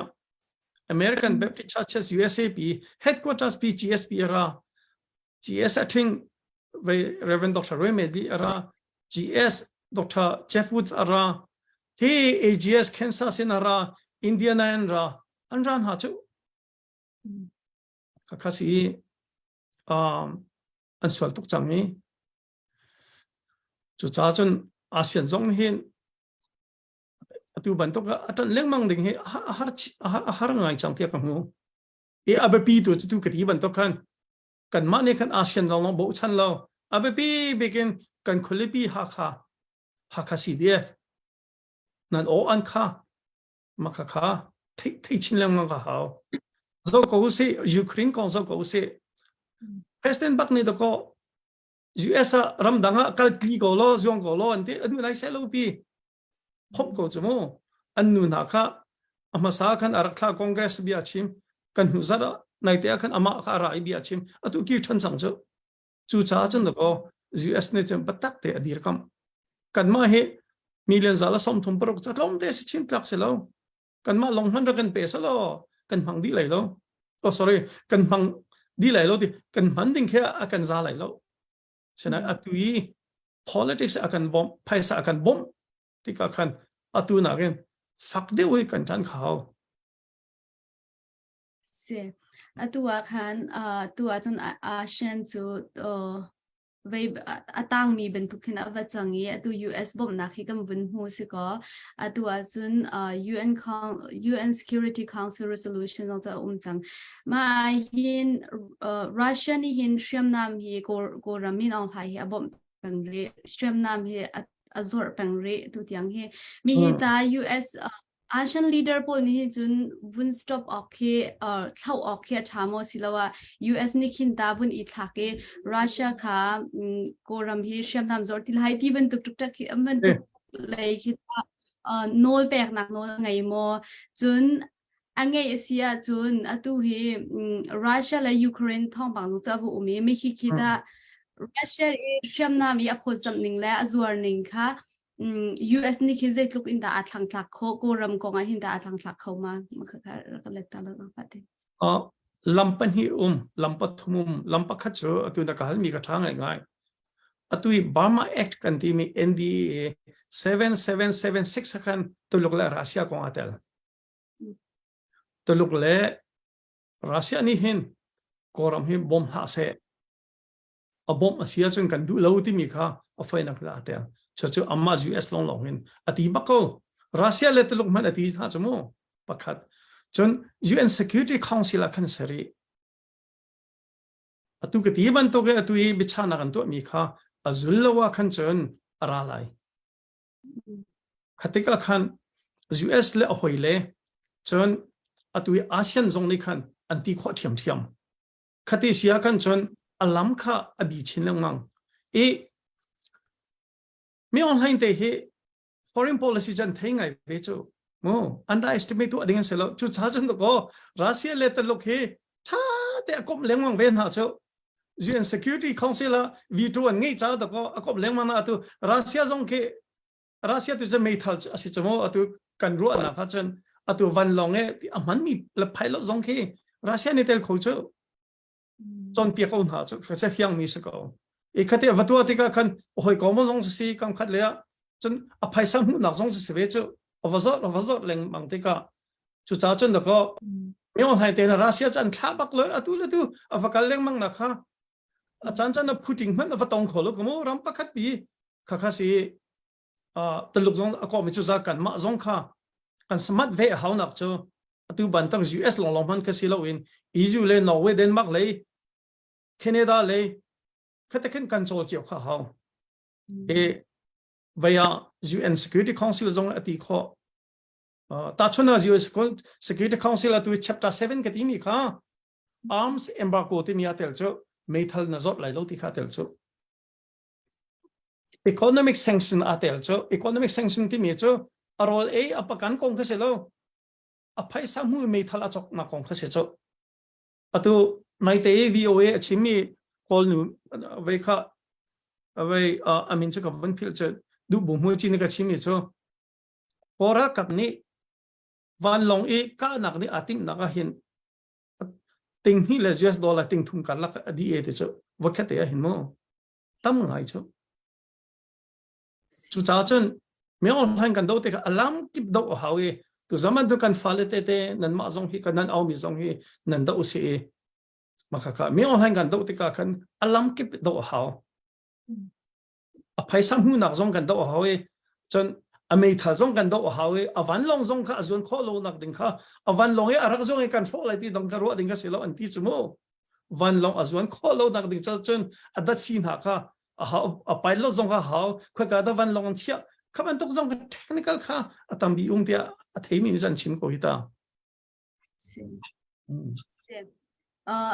sinna chimya tha tuk sing shan e pakhate nol chap ka du ri mi chu atu hi tangka bom nak chu abun ume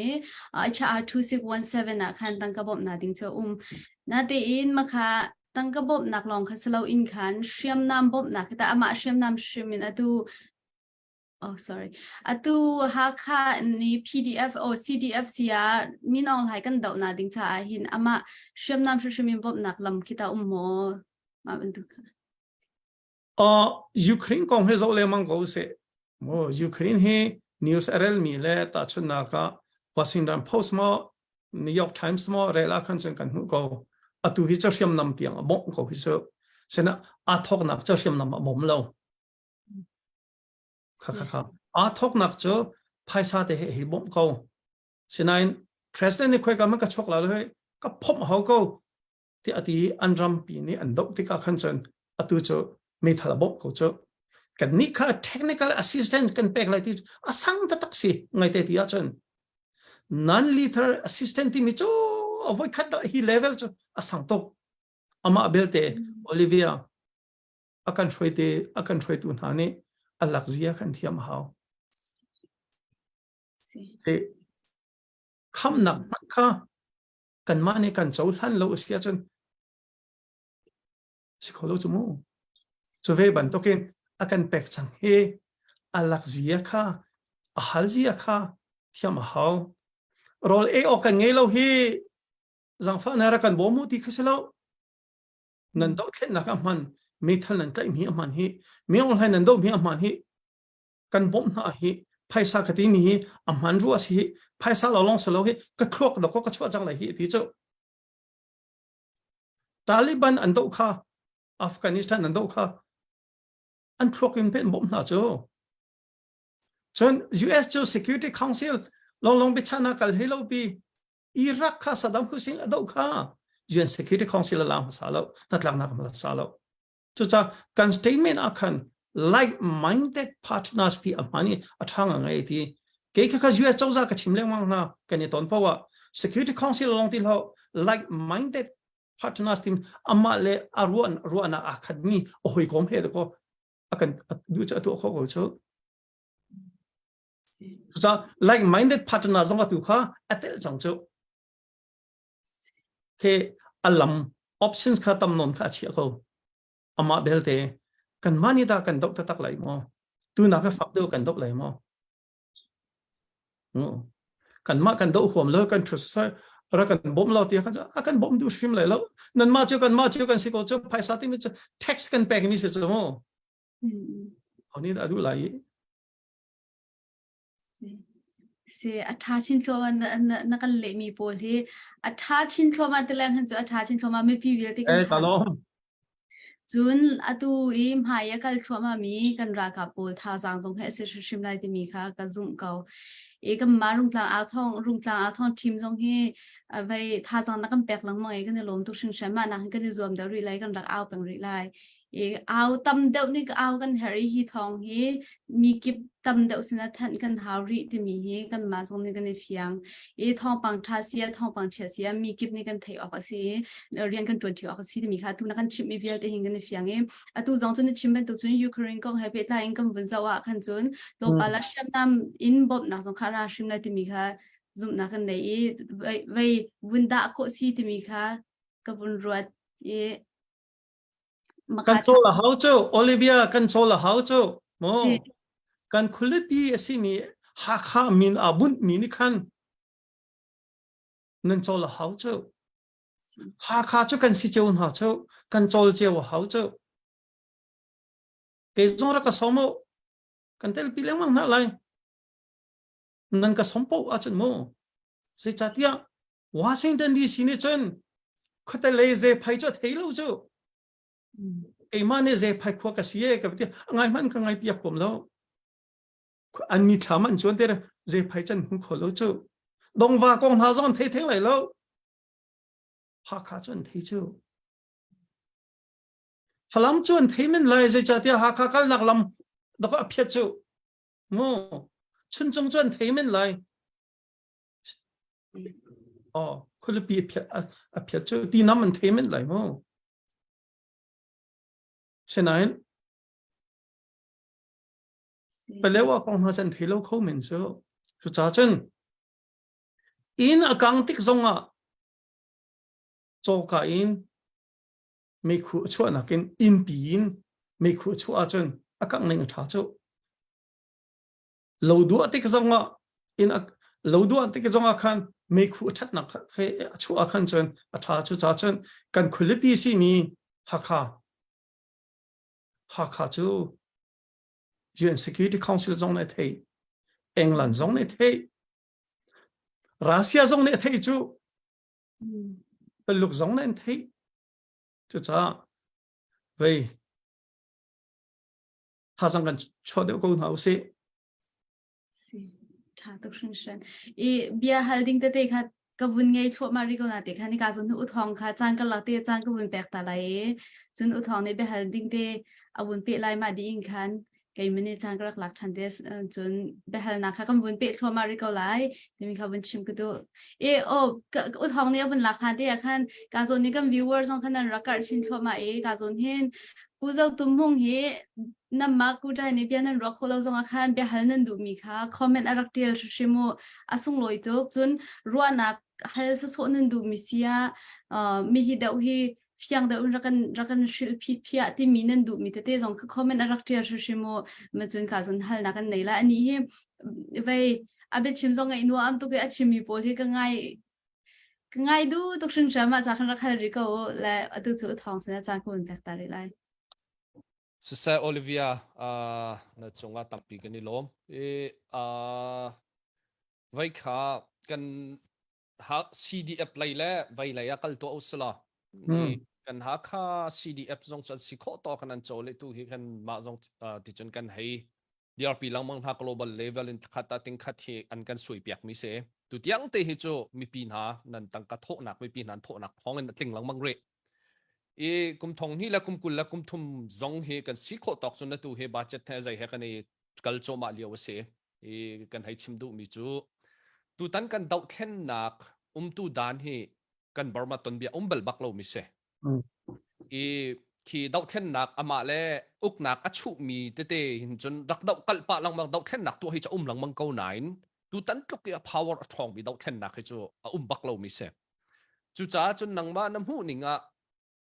hi kan dau then nak hi kan minau na an thin lung put an khruwa ning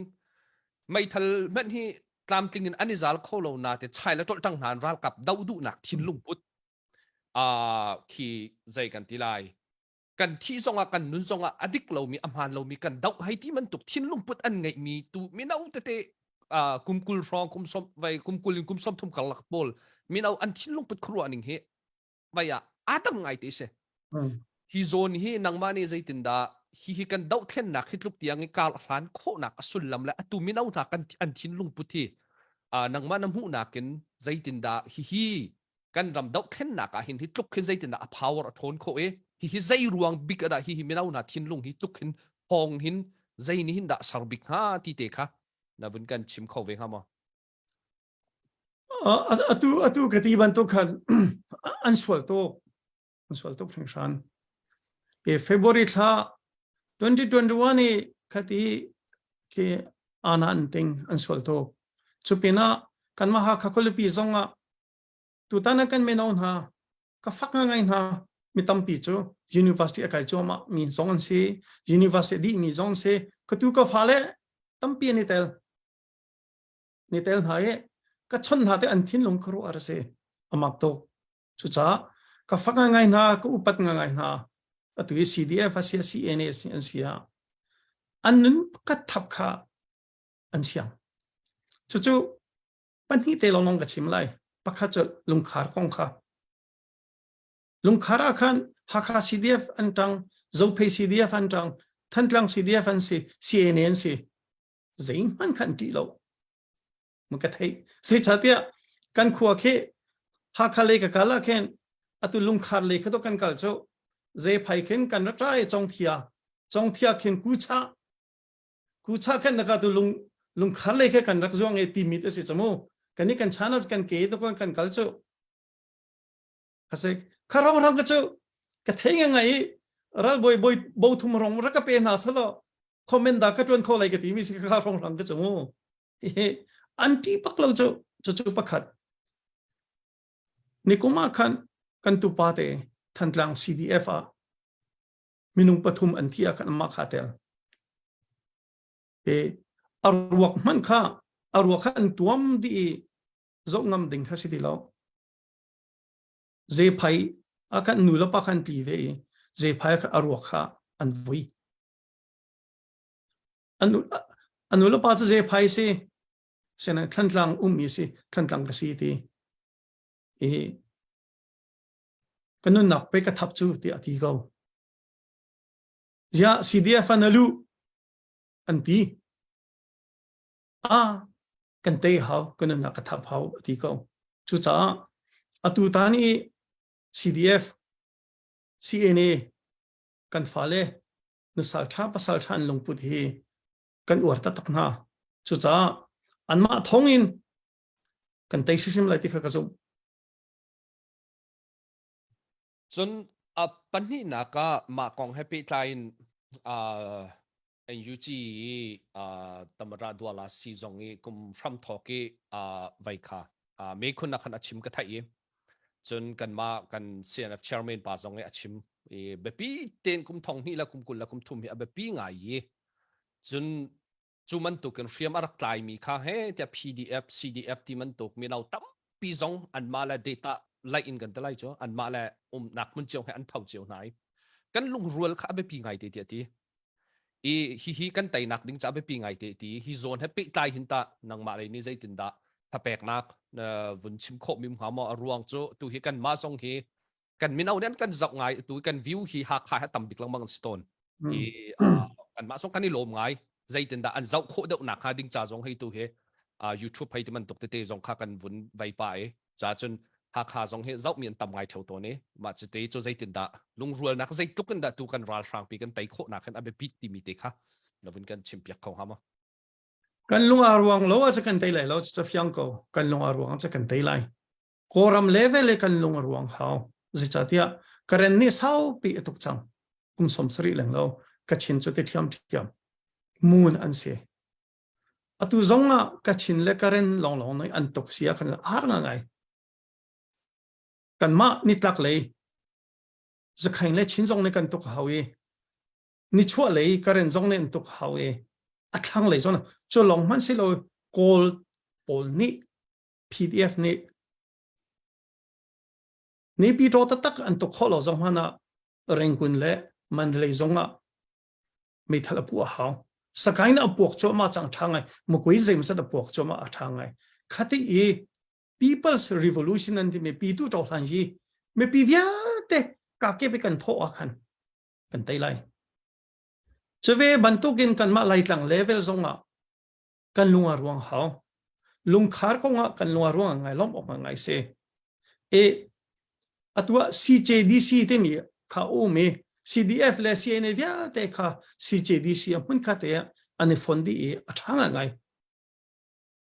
คัดตะเคนมีออนไลน์ค่ะกันตุกเจ้าเขากันมาเลยหุ่นมาอินปีตุกจุดที่ลุงรัวเราอินกันมาหลังคัดลองตัวหลังนี้ลองหักเป็นลองอินนี่ตุกที่เป็นเลวว่าลองนี่ตุกดังได้เตะเราที่เขาจะสิขอเราจุดจ้าจนกันชิมปีเนี่ยวิาเตะค่ะดิมซงบัตักเต้นเท่าฝรั่งซงอันเท่าตัววินจิโชเวียกองขันเดวันชีมังขันตันทีนี้อยากขันขจำนักกันไงวินจิโชอาเตลจนยายีตมาจ้าดูว่าละศิลาฮัตเตเล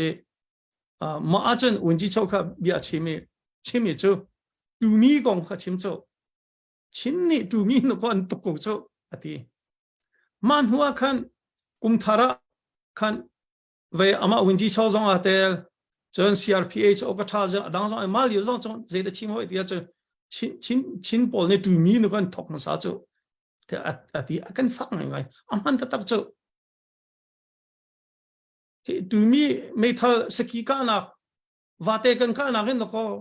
กันฟังกันนั่นแล้วนี่ก็คงท่าจูจุดจ้าจนตัวเห็นรัลฮีไม่ออนไลน์กันไงมาไม่ออนไลน์ common enemy ปีค่ะมาค่ะกันมาเลยนักมันเจ้ากันจังเจ้าหน้าเลยกันลุงรวงเขาปักขัดและปักขัดกันนี่บอมหน้าเลยหักข้าก็ชิมทันเลยหักข้ากันหูนี่ฮิตินสิออกเสียหักข้าอินตรงบุญมีหักข้านั่นสิจู่นั่นมาครับตักเตนันจันออกเสียจนหักข้าอินตรงกันบุญเราจงหานะหักข้าจู่กันคุยปีเสียโอ้มันกันหยุดแล้วปฐุมดาวรุ่งกลางนี่เช่า266นักปีอ่ะสิฮิปีฮีบัตักเตโดหาวจุดจ้าจนโอ้ปอข้าเกยหาข้าอินตรงกับบุญเราปีติดิ่งเสลาวหาข้าก็แก่ก็สิเราปีติดิ่งเสลาวกันคุยปีสิโอ้ปอนี่กันเดียร์กับมหาวิวอชิงตันดีซีจงนี้หาข้าจะเจตุมันอัจฉริวลีจงปีนี้อันเจ้าดิ่งแค่เส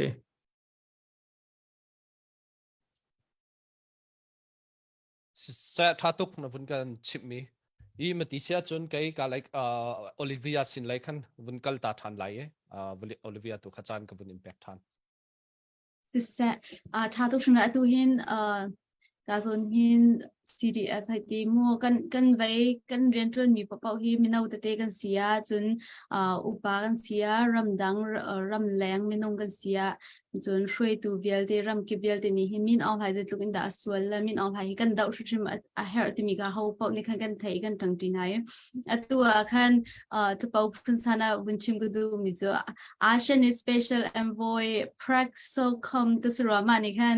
ไว้ Saturday News Reporters นะชิมมิจ่อไว้ก็โกรัมของไอ้ crisis ตัว Superman นั่นนี่อาเซฟเขาดิ้งสลาวแต่คันอาคำเขาดิ้งสลาวแต่คันอารักชิมไทยมันก็กันนี่ชอบไงตัวหิงกันมันหิงกันไตชิมลายมินเอาให้กันไตชิมลายโกรัม crisis กันขักชิมลายที่มีจุดนักไหนมาจน Superman นักเห็นลาพิเดหิกันทองดีตัวนักเสียทาตุกกาลมตุกโอลิเวียขับันตุกกันฝ่าเลยนี่ขับันตุกรัวนักนั้นไงมีข้านั่นลงพุทธข้าไปตักเสียกระถินลงกระชิมกาลมตุก thì atua khan chan ka laktia comment akhan kan rak fian ha bantu in khan ka zon mi pi le in comment ba hal nak ti kha rak umi ka zon him pan hia umi ma pan hi te kha kam in hal ta lai ka zon him comment in an rak tial mi si thong lien khar ti mi ne khan arak tial mi pan hi si mo okay apakhat na chon NDAA bom na kha atu PDF kha bom na ka atel mi asimo tismin lai chun apan hinaga chun NUG ku tangi au lo mi kha atu bom na khata zaitin asilai am bom na kha an chau khovilai mo atima helmi te khajang pha ten rakan le yak lo PDF atel mo yes PDF atel NDA Burma Act chunga PDF atel chon atui bom na kan ti mi ya NUG long selo ka chimchang kha CRPH song si PDF zong si CDM zong si EAO kan ti me thal atlai mi vial te khani tel di CSO tiang chon kan ma ban to ge meong hai aswal na kha tha de documentation to e via ta za choi atimi zong kha kabom lai te ati e ta za choi atimi chu anum len na e kan ni tu chu bom na song se kan he hal ri lo kha ani tel di NUG long selo CDF CNA ani tel chu cha nakahalo ni pin le bun kal ning lo atua CDF le CNA ani fun na CJD si bu le ret adang jong bu khabun hi mani khan atu bom na kha zaitin da kan hu kholai kan tu alai hakha CDF long si kholo than tlang CDF long si kholo zo pay CDF long si kholo tha te CJD kha an thu di ani ru an hakha haw chu long si lo atu adang politics yan pol khanum mo politics to na ka chun infrastructure anti veila si zung kong ha lam la su kong tiang kha ma kha kan bom na lai te ka ti mi khase se chatok shin shan emaga zona khan CAM kong khatom pa din bun tal emaga zona khan chikhate bun pial tai in hal da kadu CAM nan rian to na kan chimba to in statement nan chwa mi te se sen ma e nan page ka mun tin lai ma ga zon e nan website te kan rak zau to ne nan ma e nan rian to na te kan rak zu to ne kan in upat tuk na tu zani ka chimchang ba tu khan nang ma ku dai ber ro na chang kan nge zong hi kan lunga lom tuk shin shan ne kan lom tuk ema sia chun CAM in nan rian to naga hin atu zong khana chime tu min ong hai ta za kan trading kan zuam te den tia hin nan rian to na zai tuk in da kawi valai chung i hroi tu upa pol hin ta zai tuk in da pe tlai na nang ngai chun ma nan organization fa te den na chimro kha fa te si kanan organization a fa te den digona hinan rian to milan ni timmi hi asangai atu kan dau thlen naga hin abe pi tak mi pakhat se mi hita zai tluk in khin da rian nan tron zai tluk rap na mi zai da tilai ka zon e oktu boy pol hazong US lai shwe tu upasia koram lai shwe tu upasia NUG hazong zai ban tuk tiang khada pe thlai na nang nge in nan rian tron na kong te kha chompa phyang da te kan kan chim kong hama atu kati ban to kan ni chu afa te kan si pathian ne akan dot cha Washington DC zung ngai hi har ga ngai mi se karaki zom lengmang pathian sena thaka cha me atua Washington DC Baptist Convention an zung ke 16 street aken o me ma ka ken rum pakhat ke kan thanve mi khase anma Washington DC Baptist Convention upate ni khan rakan jang fan hal haslo chu zung zong ke angai khoding ke kan silo chon atu ban to ke Washington DC zung kan ngai kho he USA me khrifa bu somsri rang lo ni kan bom anma bom nak thong se anma ni Washington USA me khrifa bu somsri rang lo kha nan ma kha hlau lo zung he kan dir kho lai lo zung dir he kasdu tha na ka sau chang Washington DC hin chin mi phun he zung hi ngai kho se ti ka du a sau chang me on ha ana ting than pin a sau chang e khasina in atu cho pathian zung akan peke zung kan titika nan thei ban token kem chin association mean in state level federal level registration to alawa khan chen kha zung khange kho asilo cha khan kan ma chin association mean de kan than mi si chin mi phun zung karwat pheti hin kan mi phun pi cha khan zung si sela cái nào cho cần cùng dòng upa chang cần đâm lâu he asitika atu bantok Olivia nan ma bantok Esther nan ba bantok kan phale nan cha hin kan ruabik mi khase krifa bu bom nak thongin atua mi online ni ana ating huwa hin report pakhat ka kan tial makan website da kan resources tim ya ume tu he website kha tompalte atu thachunga hin via advocacy lekha media lekha tompal rem than kan ti me Twitter stong kan vun phang chang lai mino kha tamlak te US kan ma chin mi phuni thong som sri thong kan me chin mi phun atu kan falak high school ka mi tiang kha connect di kan tim chon asikho sia jo sama le bang hin chon internship nge khosalo kan falete te kha training kha penthouse ti jong kan do upaton ti le bang ti ka cho amun ma huwa cho no kha cho ton leng mang kha an si ko ye ta chona ka dovon ka hali maizara khen kan ma kan sineta ben khade ni asta fe cho ninga ni kan tong lai zan le pa khata cho tu Burma e kong kha hanen ta te million kong ha jong chu hal che kan tim chon pakhat cho ta za choi ti mi hen an ma NG chi jong chani ani ti me kan thai ko chon Rohingya abom tun ha hi an ma Rohingya la long se lo Washington DC adang mirang ha ken se mitam pi jong se theng lo hi cho expert ka si ka hawe ha cho si ma na jong tu hi du san kan e thei chang na chon adang Washington DC hi ban tok le au pi mi ke an thon hem ngai ma na zonga chon kan chok pa du sa tin ma kan la ko tu kati ban to kan krifa bule pumpa ni an kan dir ka mi chu kan ni long ngai krifa bu ni dir kam te mi hi kha chu om ti ka jong zek cha te kam hu to mi chang kai chu kuam ka lewa CBMC atu Maryland Maryland Chin Baptist Mission Church ne kan ma tholom te chon nakalai an kati kakali at midang tampi atun mi zonom kamu mi cho pathian thong si te kamu chove ban to kan hin kan tron mi zong he kan pochom naga sima sila min thandu ama sila kan kum upa chang than khor lai kan nei chang asina in ke tholomin rian kan tron mi cho pathian ne thlo cholai ti kha ka zum chu cha chen akan bom tu ve tu kum zong bom na kan her CDF-Hakha kong kan sim na kan ma kong no bun kan hal cha amo kha ta za choi nak lam chu kan dap chu ma thil foi che silo sinai Rohingya kal chang NG chi zong nan tun chu ma adang zong kha bom support kha kan hal chu ma pathian zang fa ne report pan hi kan dial mi kha amasa 2021 September tha kan chwa mi on ha ana ting hu kan ti chen an hu kan chwa mi zun thla report pani kan chwa mi kha veya kan hi pek na ti ka khen ja nan jatial mi ja thang ngai tung an kan ti sinan legally atu perspective level tu ka si khori lawe chen atu international court chen an the ban na Netherlands rama the hecha ke o me ma na khot bake arakton bal chang mi jong heken kan pe tai chang ha me on lai ni chen international khot cho ati ti sa kan zoom sinain atu kati ban to kan male pathian ne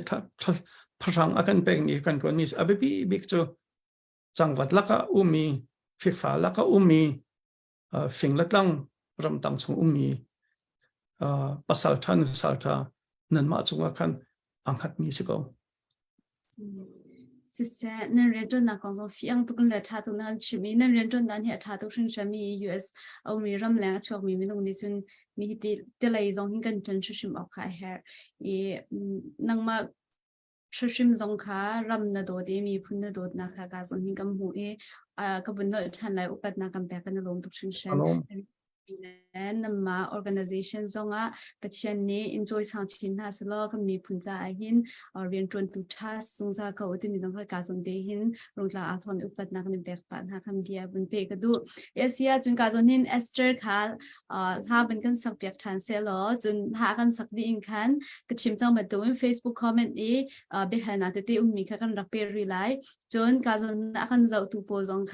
ka zon Esther nil ha sak leo zonga khan comment te khan behal na kharak pe ri ulo jodi jin nam behal na zong kha hal na chan kha kam pe te lai tumi kha ka bun chim du ka hen Esther sin in tha bun ngai rin house Alom nan ngai tuk cheu lai te mi le tiang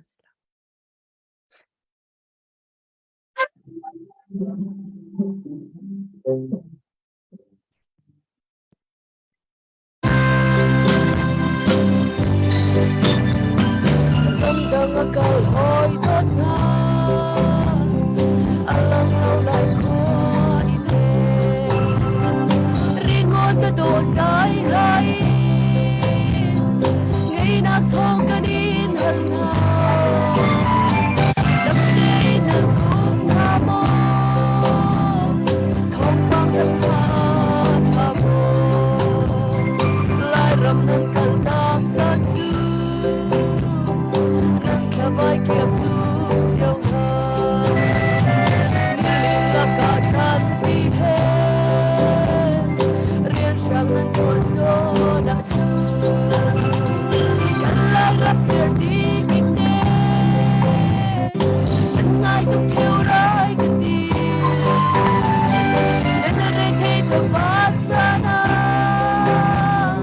nên đi đôi tôn na lại ra run rep lâu nên in đi khơi nên ngay tung theo lại cái tiền thay qua đi hôm nào thay đi đang khi mây thiên giang hà lê anh mong thiên hoài vang hà đi lại rắm thinh bờ sáng rùi đông lên ngay ru một con liêm chia dân trình hao tràn hà giang thùng khâu lâu gần xem na lại rắm nên gần ta gian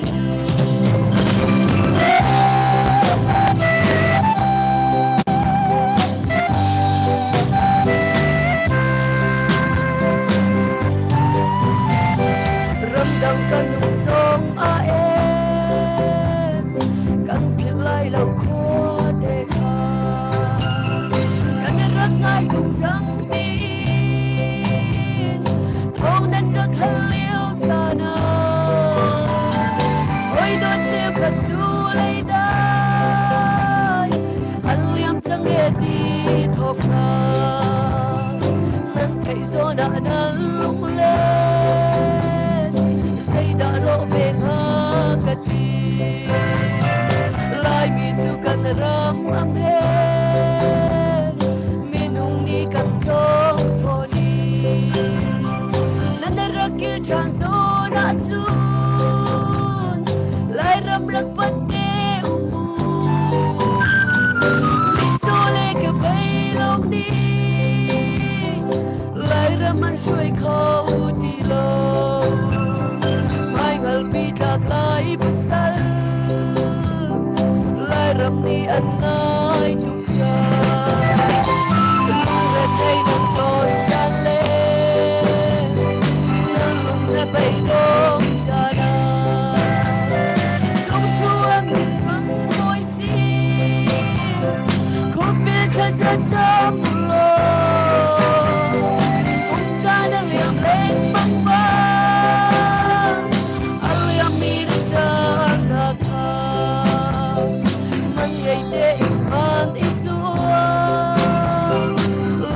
chân trong nam cha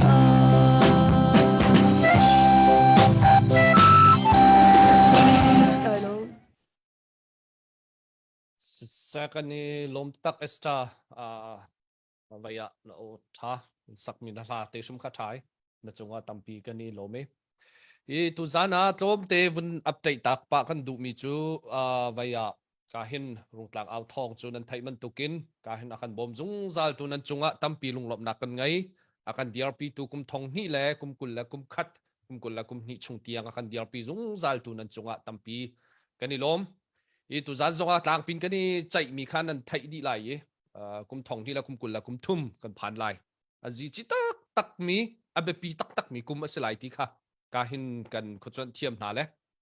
chun tu liao kan ral boy na NUG in sizonga chun CNFA in sizonga CDF in sizonga an chimlang mang mi bia khan an thai lai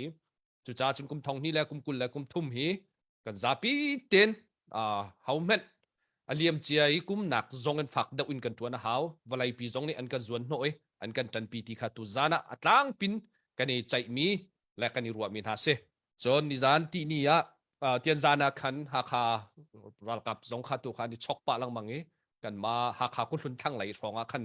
i kan min au ha zong ni khan tu kha chai non te nang ka nai zai men thong fiang chon kan let khau ri lo na ten kan min au na hi Hakha chunga ral kap an chol de pau pau in lu nan va check na in chung na zonga khol an check na ti man to pau wa hin chun he tia kan min au na ni an ven na tu tiang te hi chu leng man chok ngam lo chol ngam lo in ni hin ni tiang he kan min au na ni khan khati khanan kalpi kho nai chu cha chon kum thong hi la kum kul la kum thum cho kan zapi ten fak khunin kan tuana haw fak khunin tai kan rela haw ti zong kha hi ka muna bun chim tak than ka du mi se tu cho ka hin vai lai ta huwan hin lai in ta bi halding zai tal lai no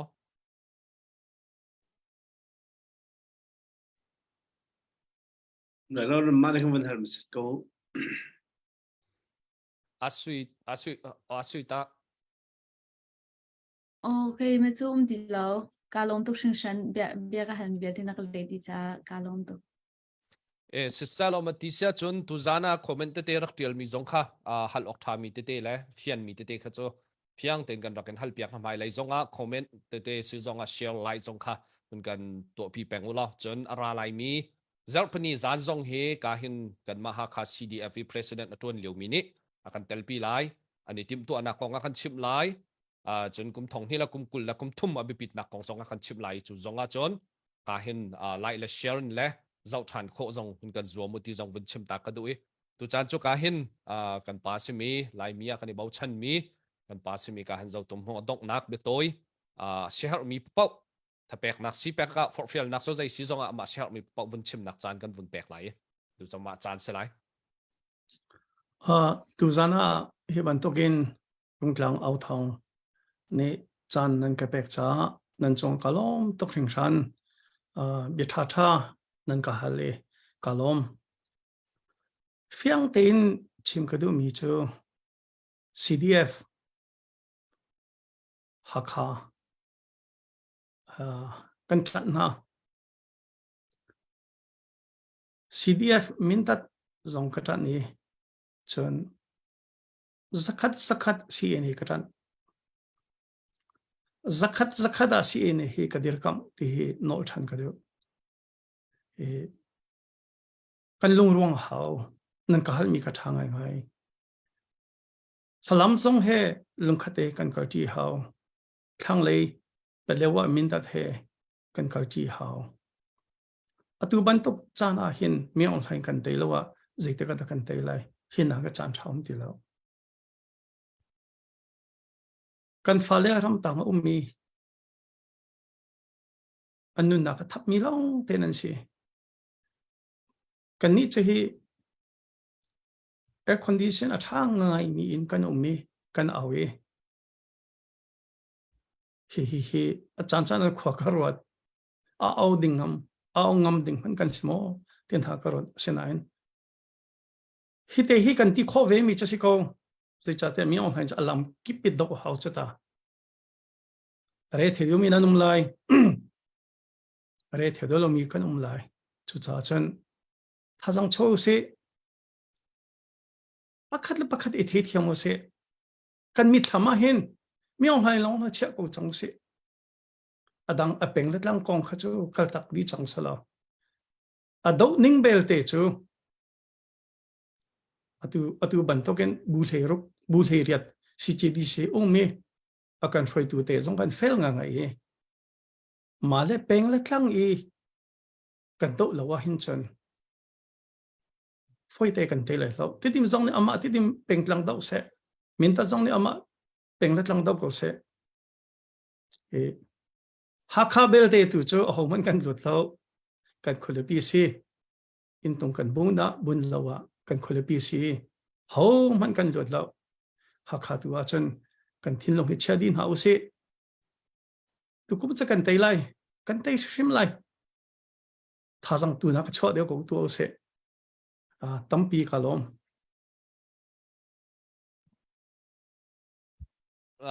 na chunga tampi lunglop na kan ngai tu zan dok nak na kan chip mi kan ral kap vial te na kan hakha mi pi vial te na kan chin mi phun vial te na abe pi tok mi se tua kan chip mi kan zapi nan lung thin lai tlang mi vial te na nan lung thin thong ko se khum vi tai na kan hu ti ka chun ara lai mi kum thong hi la kum kul la kum li hoi na chun ka hin lunglop nak be chim lai zong kan aw than te khawe chu cha chun chu vial te kum kul la kum thum chung songa hin tu ya kan chip mi vial te kan nan thin lung thok se ram dang ya kan zau tu vial te zong nan thin lung thok se walai pi ni akan tan pi ti kha tu zan akan chip walai khoz kip kil deng ni akan zuan no ti kha tu zan zong akan chip mi America walai pi ni an ti mi walai pi ni an thang that mi walai pi shroi tu man to kan ro mi America zong ne akan zuan no ko ti kha tu zana atlang pi na kan chip mi se achunga lunglop nak tam pi kan nai tu zan zonga kan chip mi ka zoni an ma e an office te zonga ka hin via Rakchin Association of Maryland ka te zonga website zonga charak rel to nu cha tam pi phot lang mang an rin tuan nak zonga tharak pi cheu nau ong min all hai zong ama sikho tok bakin ka hin an ma vai ni zai kan organization ni sikho chung ta za chui an tip chang e chu zong chu ral tuk nak kan ta tak city zong kha tha zong rak cham piak cheu ti zong kha hi ka muna bun chim than kan du mi se tu zana chan du nung himen to kan chan sung loi na chan na kan pe khi hakha lung tang out thong in kan ilom tuk ti zong kha ka han bun chim than kan du mi se ka han kan ni he kan dong na kha tha kan cham theu ton nang mani tu zan chu tha zong na kan cham piak lai khan kan live chung tha kan cham ton ko we tu zana dong nak te nang mani thana bun kan cham piak lai chu ti chon kan live tu zan kha kan dong tau ti lai sila tha cham hau se kan do tu kan pathian tu zan rung tlang au thong hang in kan mi phun cha kho kan ro te kan khoro mi chu kan pathian kan phuan kan chimpal mi tam pi kho kan pathian nang mani ra kan ngai thiam tu zan kan chimi hi ram tang mi kan phale cha asi an mani anun nak thapin mi on hanan do an te kho nak ding cha